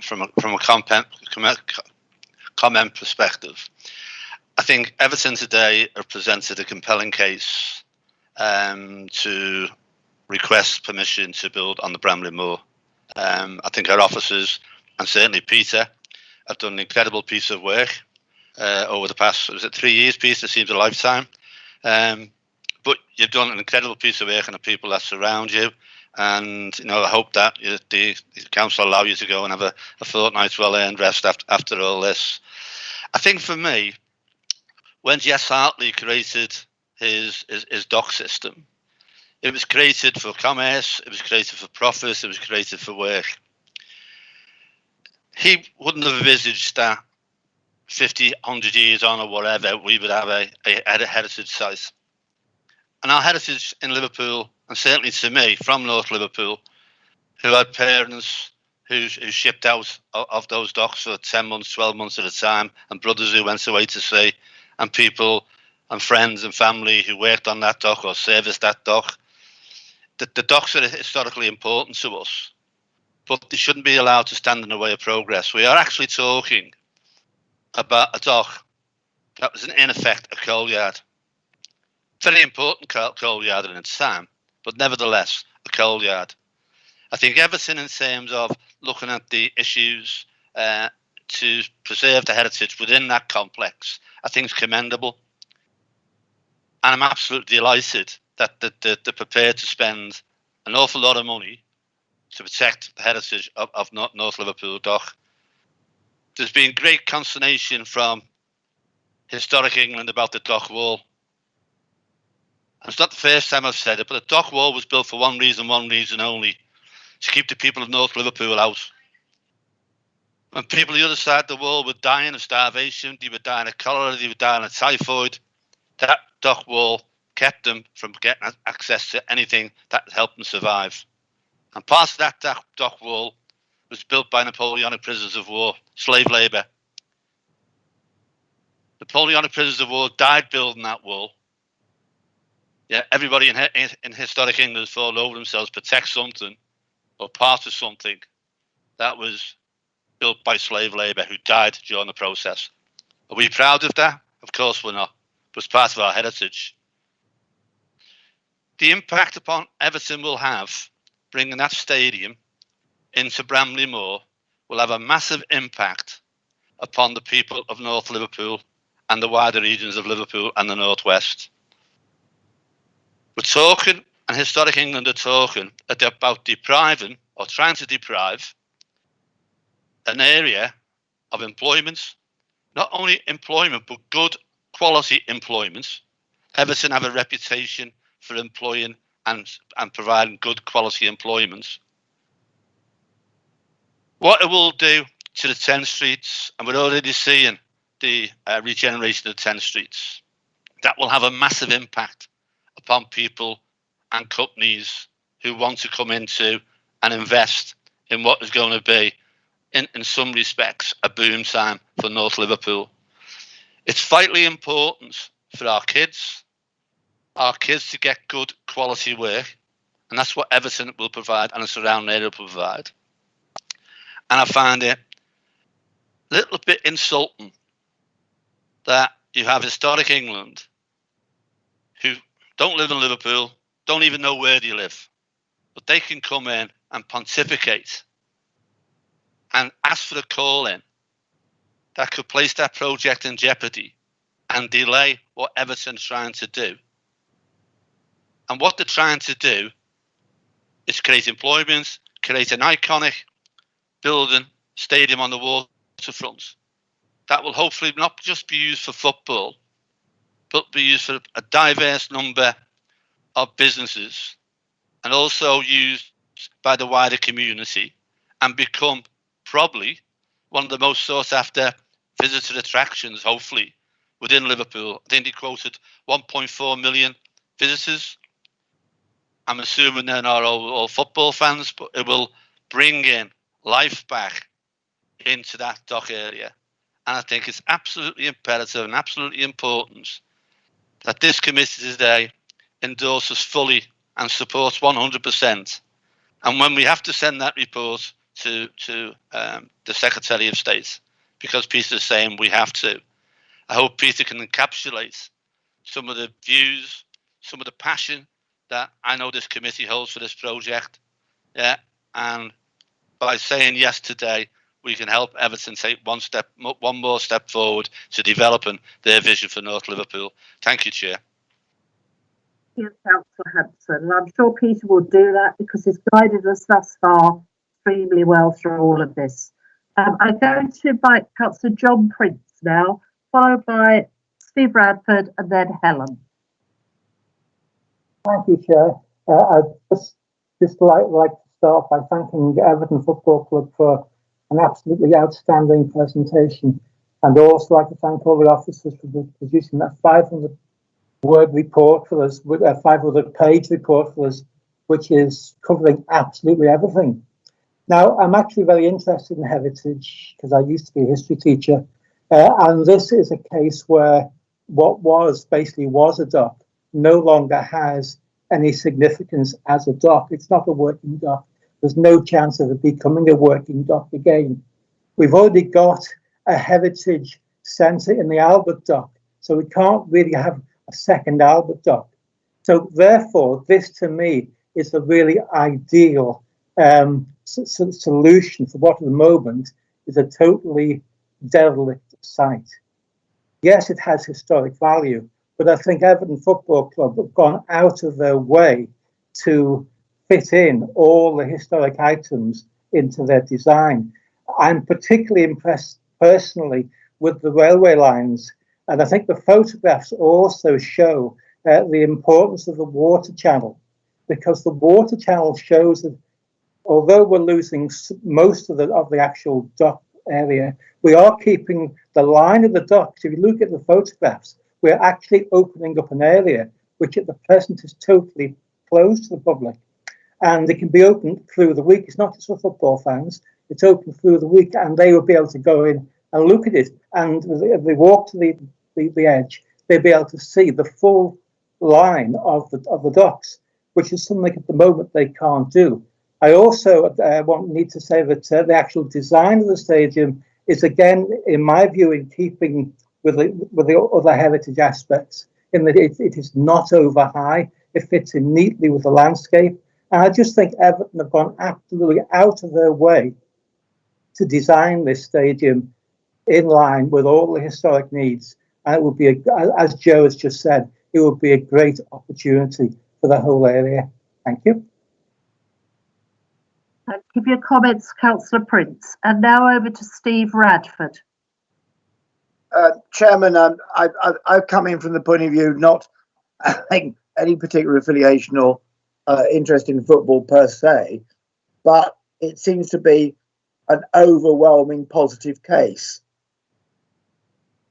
The choices of alternative sites like Walton Park or Kirkby, well, certainly I would have been the first to go to the walls to campaign to save the public open space.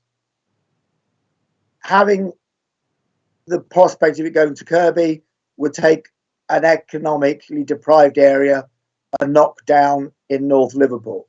That would be, without any consideration, devastating. I do find this argument about heritage harm a bit perverse. Why do I mean that? This city has been littered with historic buildings where people have stopped anything happening to, and the buildings have literally gone to a position of total collapse. An old building, derelict and collapsing, but the public aren't access, is not, in my view, a heritage harm. It's a heritage or heritage asset. Leaving them mothballed and deteriorating is the heritage harm. Putting heritage sites to a working, economically viable usage and keeping the key features, like the hydraulic features, like the railway lines, as John said, is how you make historic buildings have a future. Leaving them mothballed to deteriorate over time is not an option I think we should entertain. and we should not be hung up on. So I'm quite robust about it. I think the investment in public transport infrastructure is a fantastic bonus of this scheme. And if you were going to design a football centre afresh, say we hadn't looked at the Everton, if we looked at a fresh site for a football club, where would you want it? You'd want it on the waterfront. You'd want it near to the city centre. You'd want it near to a railway station. So we're getting what we would want if we were doing a fresh line of site development. So I'm absolutely robust. It's the right thing for the city. It's the right thing for Walton. I think I do have a total respect for Joe Hanson's knowledge of his own community. But I think it's the right thing all round for the city. And the heritage harm is leaving the site derelict, leaving a site mothballed with no future. That is the heritage harm, not developing it and enhancing it into public access and public use. Thank you, Councillor Radford. And now Councillor Helen Thompson. Thank you. Just a really small point that actually echoes what Councillor Hanson, Councillor Prince and Councillor Radford have just said. We've been told that what we're looking at really is balancing the economic and the sporting and the visitor benefits against the heritage, the significant harm to the heritage assets. But actually, in addition to harm to the heritage assets, there is benefit to the heritage assets. The hydraulic tower is going to be renovated and put to good use. Various bits of dock furniture, like the railway lines and the capstans, are going to be renovated and visible. And the whole site is going to be open to the public, which it isn't at the moment. So that was my point. Thank you. Thank you, Councillor Thompson. Now, I don't seem to have any other people coming forward. Put your hands up now if you wish to speak. And to come back to what has been said today, what we are talking about is summed up in the report, I think, on page 482, paragraph 4. We've got to decide today whether we agree with our planning officers who concluded that there are no adverse impacts which would significantly and demonstrably outweigh the identified benefits. That's the point. Everybody recognised there are adverse impacts to our historic waterfront, but we're deciding today whether we think they are significantly and demonstrably outweighed by the identified benefits. And I would say that from the debate we've had today, that people think that these benefits to the public realm are unique.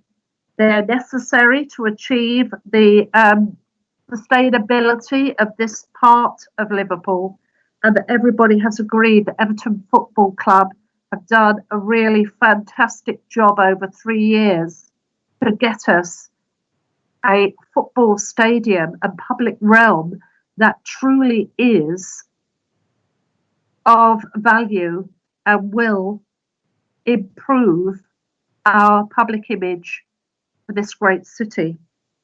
So I'm now going to move that the recommendation be approved and that permission be granted, subject to the Secretary of State not wishing to intervene, together with both a legal agreement and conditions as proposed by the Head of Planning. Is that agreed? Thank you, Chair. Just before we move to the formal vote stage, just a few additional points I need to clarify for the benefit of members present. First of all, can I refer you to page 169 of your published agenda, which actually sets out the formal case officer recommendation and proposed resolution in relation to this particular matter. For purposes of clarity and just for confidence take in terms of what I mentioned at the start of proceedings. Just for clarity, you were dealing with 3 planning applications for this particular item of business. The one in terms of the planning application for approval for the stadium in the Bramley-Moore Dock, and then the 2 associated listing building consent applications. They are all being dealt with collectively in this particular resolution. Can I also draw members' attention to point F of the resolution, which refers to the requirement for payment and completion of the agreement of legal fees. The amount stated of £1,500 is the minimum required, so it is likely due to the scale of the proposed development that the level of payment required will exceed that amount. Just so you're aware, Chair, and for members' benefit and clarity. Thank you, Michael. Thank you, Chair. Are there any further comments from members before we formally move to the vote? No? Thank you. In which case, Chair, your vote, please. Thank you. Councillor Conception? Agreed. Thank you. Councillor Thompson? Agreed. Thank you. Councillor Doyle? Councillor Doyle? Agreed, thank you. Thank you. Councillor Thank you. Just before I continue with the vote, can I ask all the members and those participating, please turn your microphones off at this stage. It's just interfering with the audio quality. Thank you. Moving on to Councillor Kennedy. Agreed. Thank you. Councillor Marat. Thank you. Councillor Prince. Agreed. Thank you. Councillor Juarez. Agreed.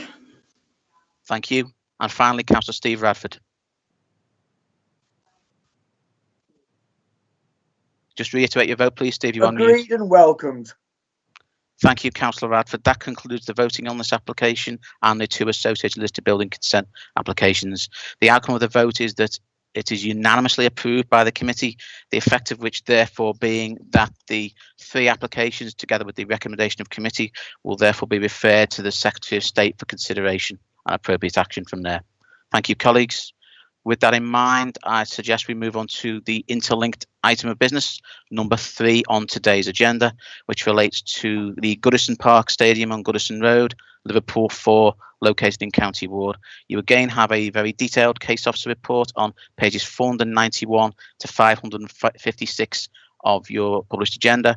And again, Chair, as you recall, we have a detailed presentation to come, as well as a number of representatives on behalf of the football club to address us. Yes, thank you for that, Michael. So I'm going to pass over now to the representatives and agents for Everton Football Club to show us our extended presentation and address the virtual committee. And once they conclude their presentation and comments, they'll be present to answer any questions if required. So I'm going to hand back over to Denise now. Thank you, Chair. The stadium development that we've already discussed is one part of what has been called the People's Project. This project incorporates a new home for the club, whilst also unlocking an innovative community-led legacy development at Goodison Park. Everton is proud of its strong, enduring commitment to preserving culture and heritage, to regeneration, and to creating positive social value. And it's these principles that have underpinned our approach for what we aspire to do with Goodison Park once the new stadium is built. Committee members, when we were in the very early stages of our stadium project, I must admit to having many sleepless nights wondering about how we would one day exit Goodison Park and leave Liverpool 4. How could we just leave our home and the community we'd lived in, contributed to, and been supported by after nearly 130 years? And then it struck me that the answer was simple. We don't. We don't need to leave. We don't need to receive a land receipt for Goodison Park. We don't need to sell Goodison Park off to the highest bidder to create an unsympathetic development that would have minimal value to our community. We could do something innovative, something that maximises social value, something that is community-led and positively contributes to the regeneration of this area and our spiritual home. something that builds on the pioneering work of Everton in the community, which currently engages and supports hundreds of thousands of people in our region each and every year, and something that supports Liverpool City Council and other health and social welfare organisations in their day-to-day operations. Our principle for this important part of the project was simple. We wanted to use the Goodison Park footprint to generate as much social value as possible. Knowing that Kirkdale and the county wards are amongst some of the most disadvantaged in the country, we wanted to use this opportunity to build on the work of our charity and the investment we have made into derelict buildings around Goodison Park, which already totals more than £10 million of investment. And we wanted to do that to create a brighter future in and around Liverpool 4. Again, we engaged and consulted extensively with the public and other stakeholders, including local residents and businesses, to develop our outline plans. Plans which could include the development of education, health and enterprise facilities, alongside appropriate retail and housing. Our proposals build on our recent investment into our Goodison campus and complement the emerging £1 million master plan for the county district centre. The impact of the pandemic on communities has brought into even sharper focus the role football can have in benefiting society economically and socially, and we take that responsibility very seriously at Everton. While winning football matches is, of course, our primary objective as a club, I'm sure you can see that the People's Project is about so much more than football. Through Bramley Moor Dock, we can drive economic and social regeneration for the entire city region, whilst at Goodison Park, we can continue and scale up our work to improve opportunities for a community that continues to face many social challenges. We find this hugely exciting. A project that will improve life chances for hundreds of thousands of people for generations to come, and a project befitting a people's club. I'd like to hand over to Helen and Alex, who will talk you through our outline proposals. Thank you, ladies. Thanks, Denise. This is an outline planning application, but it is underpinned by strong design principles. Firstly is the need to celebrate the legacy of Everton Football Club, and also to respect the historic relationships with buildings in the area, particularly the Church of St Luke, located at the northwest corner of the site.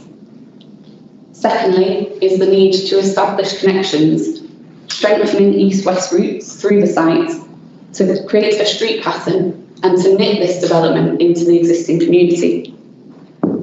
Thirdly is the desire to create green links through the site, linking from the retained pitch area in the northern end through to Stanley Park to the south of the site through a series of car-free routes.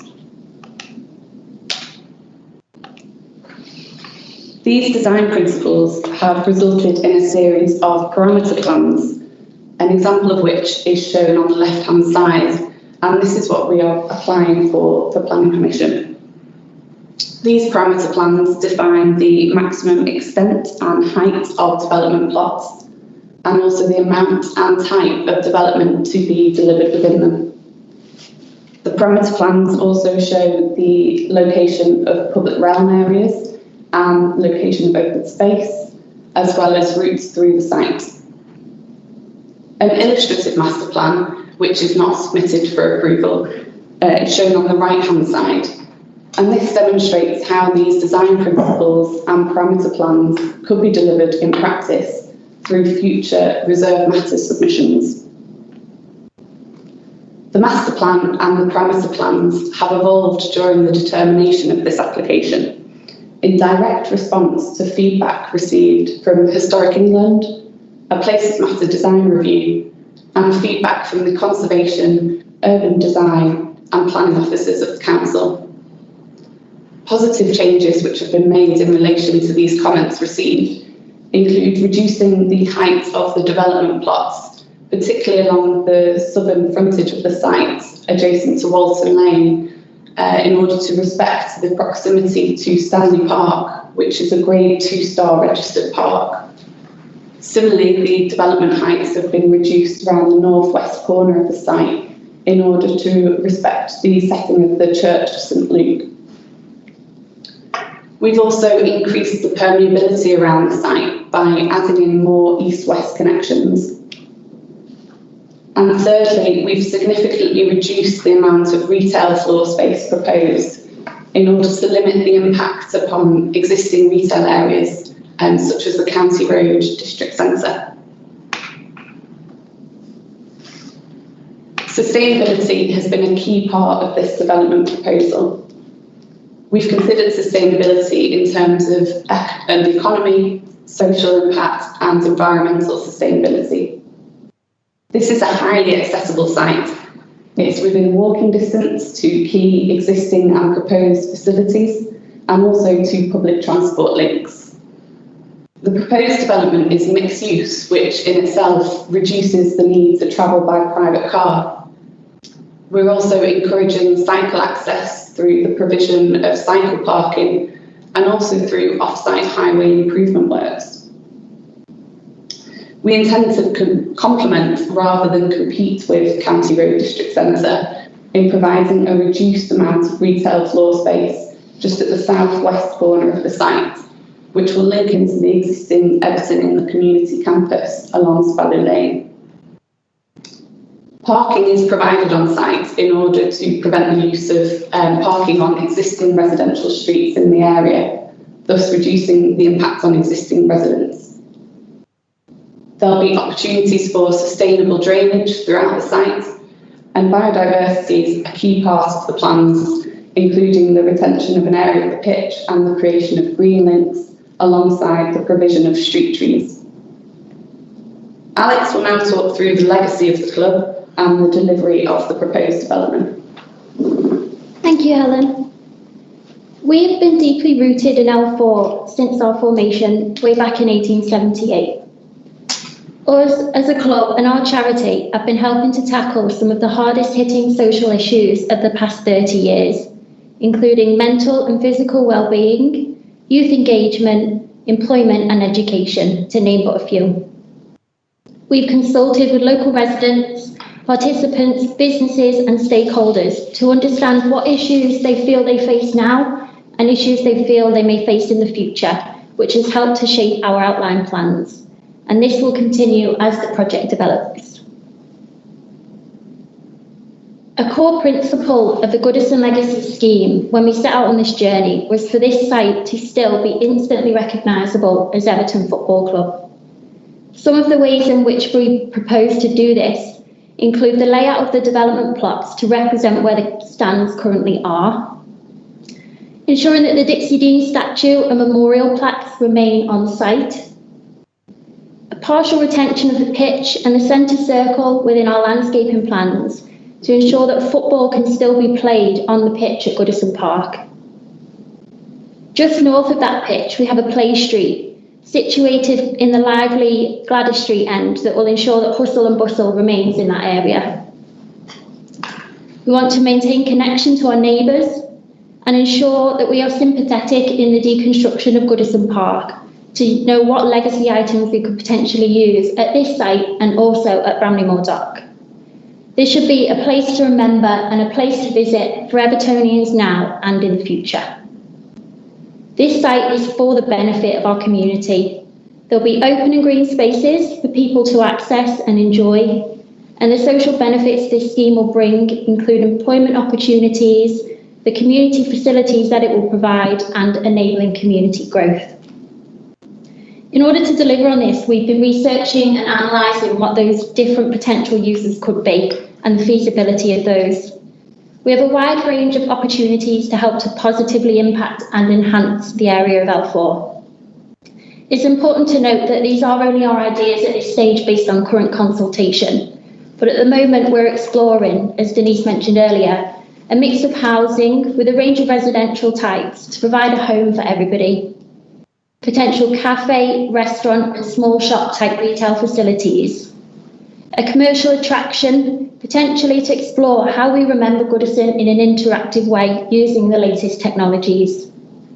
A healthcare provision, supported living and an education zone to provide opportunities for lifelong education, but also considering how this interacts with nearby educational institutions. And importantly, to enable the growth of EITC, whether that's through programme delivery space or office space, but this is very much a core principle of this scheme. Moving on to delivery. We have a track record of delivery in L4.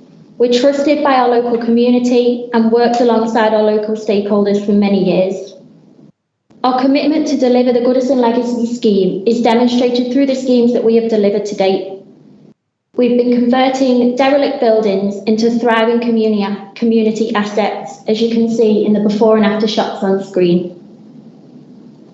The quality of this delivery, the fact that these buildings are owned and operated by our charity, shows our devotion to our community and our intentions for the future. The outline phasing plan shows these 7 development plots are envisaged to be delivered in 5 to 6 stages. Although this will be based on what the eventual uses of those development plots are and agreed with future partners and Liverpool City Council, with the aim to cause as minimum disruption as possible to the local area. Detailed engagement and consultation with stakeholders across the relevant industries of these eventual uses will help inform that detailed design. And all the while, we will retain control of this development to ensure a coherent approach and maintain the legacy vision.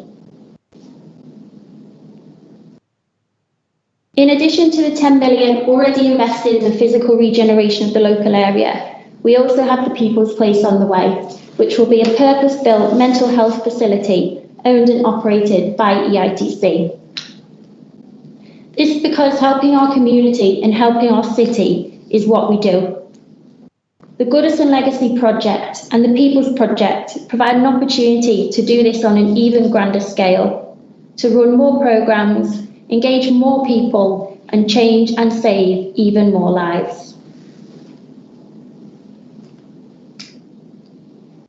And so to summarise, you'll see that the Goodison Legacy Project has been at the very heart of this journey since we set out, forming part of our core key 11 principles. It's a unique regeneration initiative, harnessing the power of football, and more specifically Everton, to create a civic inheritance community scheme that we can all be proud of. We've received broad support to date through our public consultations and local drop-in sessions, as discussed earlier, and this is something that we will aim to maintain throughout the journey. The Goodison Legacy Scheme shows our commitment to non-abandonment of L4. It further embeds us within our community and shows Everton delivering for the people of Liverpool and all of the social benefits that this scheme will generate. We have consulted and will continue to consult with local residents, businesses and stakeholders. It will introduce a significant level of private investment in North Liverpool at a time when we've never needed it more. And it recognises and champions the importance of heritage, of our current home, of the proposed site for our new home, and the footballing and cultural heritage of our city, delivering a lasting legacy from the People's Club. Thank you. Are there any other people from Everton Football Club who are going to speak now, Ellen? Or No, does that conclude what you've got to say, Denise? That concludes the presentation, Chair. Thank you. So I'd like to invite questions now from the committee. Councillor Kennedy. Leave it on, please. It's probably a call. You don't see who it is, and if it's not. Councillor Kennedy, can other people turn their microphones off, please? I noticed in the report that it said internal roads would be unadopted. what is the reason for that? Is it because they wouldn't reach adoptable standards with regard to width or something like that? And if they are unadopted, who is going to take responsibility for future maintenance? Could you arrange for that to be answered, please, Denise? Helen, you okay? Yes. So the roads that are being provided internally, the intention is to have them to adoptable standards, but we will not be offering them for adoption because they'll be part of the site that is to be managed in the future under the control of the club. It's also a key part of the parking strategy to have on-street parking, and therefore the control of that could be delivered through the club rather than through Liverpool City Council. Now I have Councillor Helen Thompson, followed by Councillor John Prince. Helen.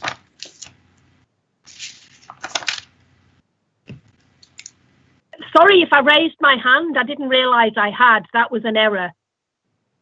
Okay, yes, you had, Helen. Councillor Prince. Right. First of all, once again, thanks to Everton Football Club for another excellent presentation. I will be voting for this. I think there's some excellent ideas brought into that in terms of improvements for the local community. I just want to raise one item though, which actually hasn't been mentioned so far throughout all this. It's about particularly the Bulland Road stand at Goodison Park. There's actually two stands there, the Bulland Road stand and the Gladys Street stand, which were designed by a man called Archibald Leach.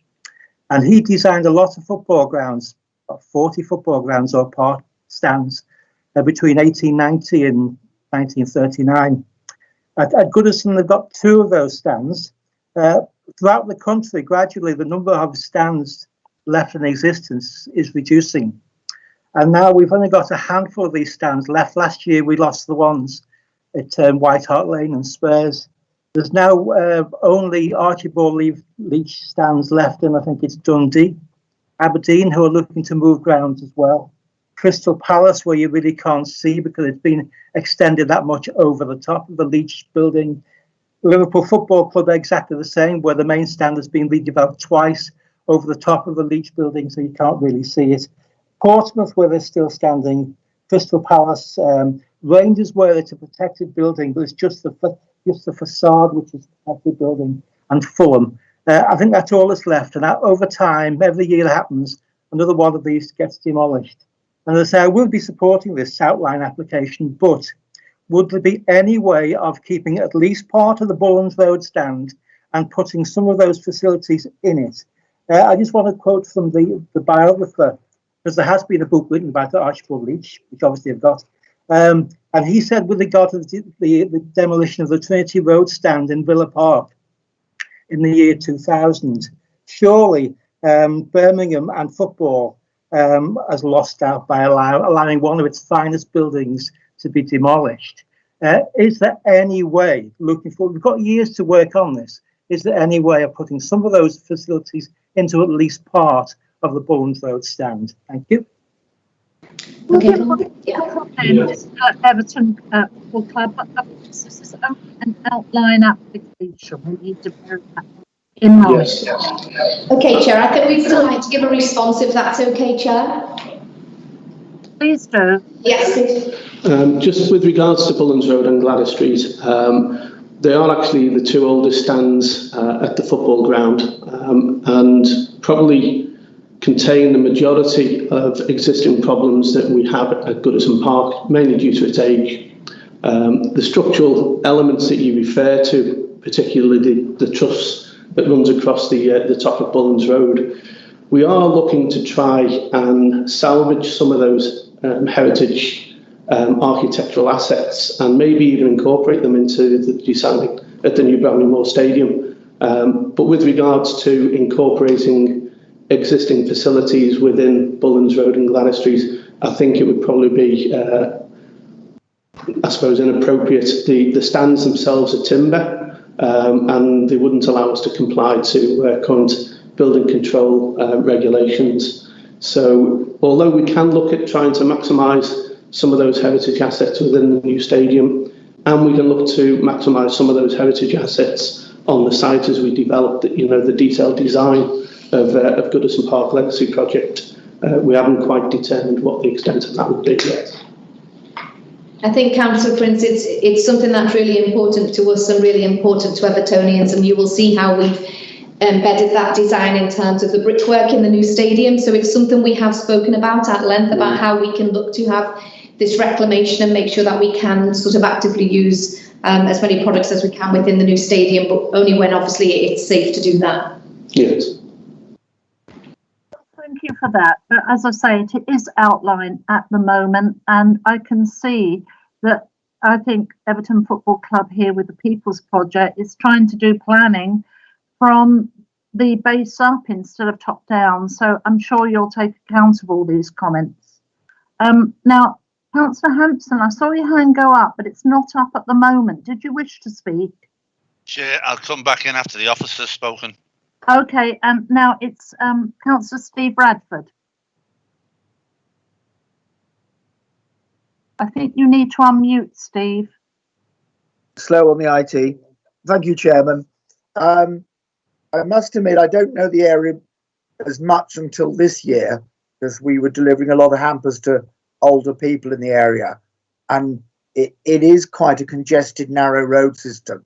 So I think the fact that Everton are planning for what I would broadly describe as east-west road access, I think was actually incredibly helpful. And I think we all know a lot of local shopping areas, including County Road, are suffering at the moment. So I think the fact that they aren't just going for a quick buck sale of just massive retail and cashing in on that, but a mixed development is actually very welcome.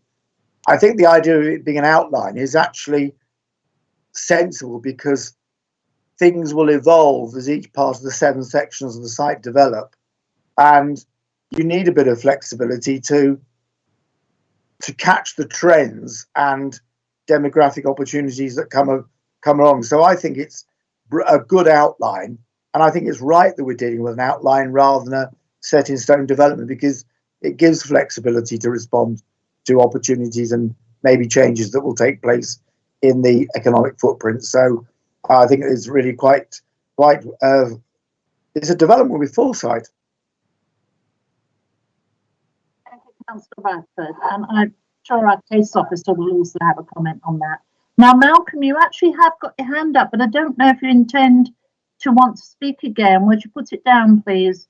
So there seemingly being no further questions on this, I'm going to ask our case officer to comment on the presentation and summarise the issues on the application. So it's over to you, Felicity. Thanks very much, Chair.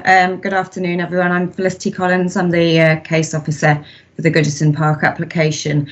I think you've just seen a fairly thorough presentation which has emphasised the role of this application as part of the Everton Football Club People's Project, intending to secure a legacy for Goodison Park in the event that the new stadium at Bramley Moordock is delivered. You have my full report in front of you, but I'll just spend just a few minutes running through the key points of the application and the planning assessment, and I'll be happy to take any questions at the end. Hopefully I can pick up through that couple of the points that have just been raised in questions to the club. So yes, the application is made in outline with all matters of appearance, means of access, layout, landscaping and scale reserved for later details. So the application is essentially seeking permission for the principle of development and the amount of development in each use class. In order that its impact can be assessed and to demonstrate that that proposed quantum of development is realistic, the application includes that set of parameter plans, which you've just seen briefly mentioned in the club's presentation. If approved, those plans would set a master plan framework for the detailed reserve matters applications, and further the design and access statement includes guiding principles, which goes into quite a lot of detail in terms of plot briefs, principles for the street hierarchy and character and landscaping, including that park space at its heart. The development's intended to be phased, as you saw on the last slide of the presentation, to give that flexibility for the application, for the development to come forward as the market evolves and as after the club has redeveloped the stadium. And officers consider that the parameters and principles provide a robust set of people-focused design guidelines that will help ensure the development will have an identity and a clear sense of place. It sets a framework for a development that's fitting to the established local community and respectful of the club's involvement in the area and the history of the site. There's adequate scope to make provision for fully inclusive and sustainable designs at the detailed stage, and where necessary, we've recommended specific requirements be conditioned.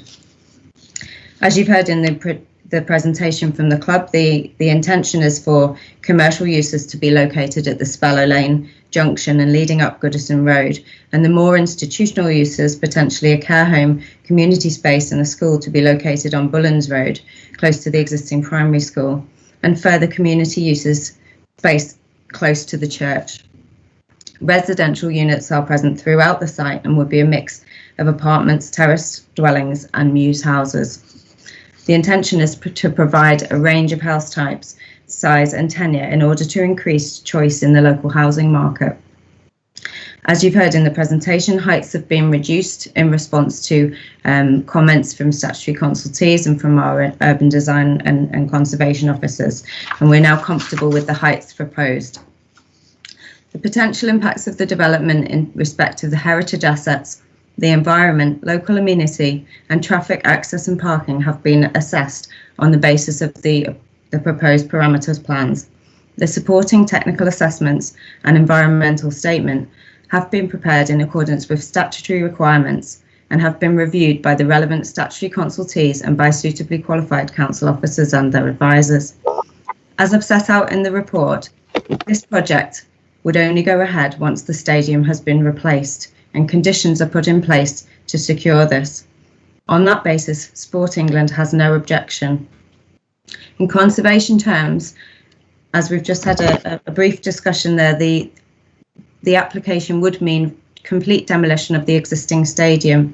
And although it's subject to a certificate of immunity from listing, it does have some value as a non-designated heritage asset. And as Councillor Prince has raised, there is some architectural interest in the history of Archibald Leach and those remaining stands. We have proposed conditions for recording of the stadium building before its demolition. And we have also recommended conditions for details to be provided of retained heritage features and interpretation in the replacement scheme. The development of a mix of types of residential properties aligns with the site's designation within the primarily residential area in both the UDP and the Liverpool local plan, which is emerging, and is further supported by more general local and national planning housing policies. The inclusion of other complementary community and commercial uses and the retention of a park space is driven by the club's intentions for a lasting legacy that will benefit the local community, and this is supported by planning policy and by officers. In relation to retail uses specifically, as mentioned by the club, the amount of floor space, particularly in relation to retail, has been reduced since the original submission in order to protect the vitality and viability of County Road District Centre. Although there are vacant units in those centres, officers have reviewed the reduced provision and are satisfied that that amount secured and restricted by condition is an appropriate amount to serve the day-to-day needs of the development. The assessment of the potential impacts on environmental amenity in relation to air quality, noise and vibration, daylight, sunlight, ground conditions, water resources and flood risk in both construction and operation have been reviewed by officers and statutory consultees and found to be acceptable. Where necessary, conditions are proposed to secure further details and mitigation measures. The traffic impact of development and the parking provision has been confirmed to be acceptable, and necessary highways improvements have been conditioned. These include improvements for pedestrian and cycle permeability and bus stop upgrades. Quality placemaking and sustainable design is, we believe, at the heart of the guiding principles for this development, and the master plan includes a new publicly accessible park space and arrival spaces at Goodison Road and Bullens Road, as well as play streets which link the park space to Walton Lane. The finer details for these spaces will be provided at the reserve matters stage, and so accordingly it will be confirmed at that point whether the requirements of policy OE14 in respect of public open space and in respect of policy HD23 in respect of street trees. It's about a week, 2 weeks. Like antibiotics. If adequate provision is not made on site, commuted sums will be required in lieu. It's going to heal itself. Yeah. And then let's ask that People, please turn off their microphones. Thank So you. that we can hear Felicity, please. I'm nearly finished. Thank you, Chair. So the applicant has agreed to payment of contributions in relation to the public art strategy and monitoring. And just to reiterate that point, it will be confirmed at the reserve matters stage whether contributions are required in respect of street trees and public open space, depending on what's confirmed to be provided within the site itself. So in conclusion, it's been demonstrated to the satisfaction of your officers that the proposal, subject to the recommended conditions in Section 106 agreement, accords with the statutory development plan and the NPPF, and there are no adverse impacts that would significantly and demonstrably outweigh the public benefits. As such, we recommend approval of the application. If anyone has any questions, I'd be more than happy to answer. I must apologise because I didn't invite Councillor Tom Cronin. I know Joe Hampson's waiting. But if he's not out there, would you come in now, please? And then we'll have Joe Hampson's comments and questions. Councillor Crone?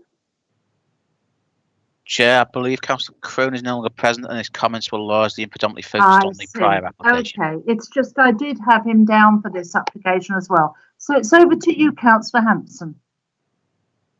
Thank you, Chair, and thank you, Felicity, and thank you, Everton Football Club.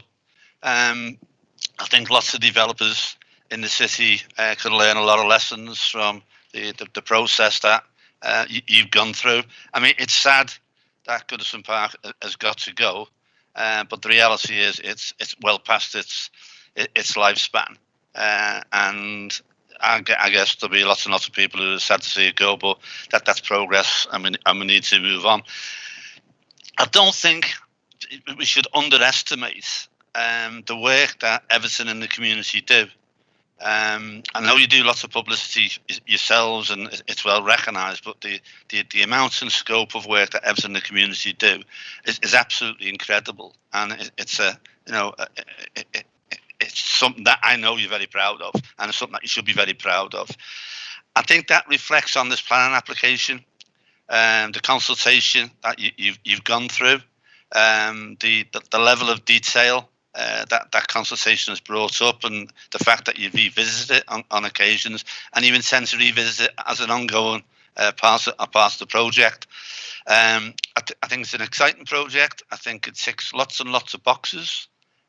From whether it be housing, from what the community needs, and I think it's really interesting in terms of your retail offer will not be in competition with County Road and Walton Road, and I know Everton are involved in the committee set up to try and reinvigorate County Road and Walton Road, and you play a key role in that as well. So for me, it is a responsible organisation acting in an extremely responsible manner to deliver a project that not only will satisfy yourselves, but I believe will satisfy the public and the residents that live in and around that area.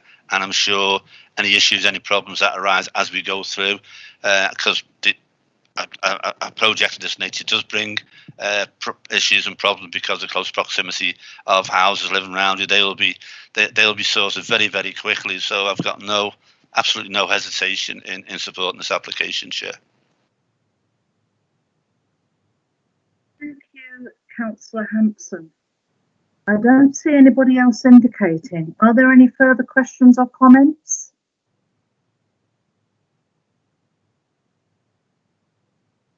All right then, well, I think I'm going to move on to the vote then. Michael, is there anything else I should be including? Michael Jones? Thank you, Chair. Not for this particular application, no. Thank Okay. So can I move that the recommendation be approved and that permission be granted subject to a legal agreement and conditions as proposed by the head of planning? Is that agreed? Thank you, Chair. Any further comments from members? No? Thank you. In which case, firstly, your vote, please, Chair. Agreed. Thank you. Councillor Conception, please. Thank you. Councillor Thompson. Agreed. Thank you. Councillor Doyle. Agreed. Thank you. Councillor Hanson. Agreed. Thank you. Councillor Kennedy. Agreed. Thank you. Councillor Marat. Agreed. Thank you. Councillor Prince. Agreed. Thank you. Councillor Juarez.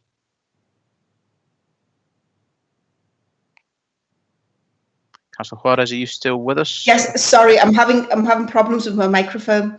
Okay. Agreed. Thank you, Councillor. And finally, Councillor Radford.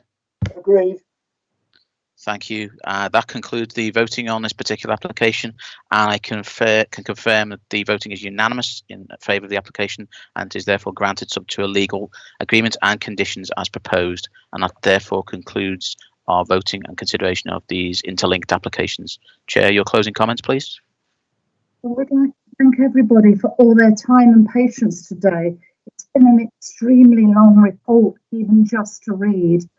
And I can see that everybody's giving it all the care and notice that it needed for a very historic, unanimous and fully attended planning committee decision.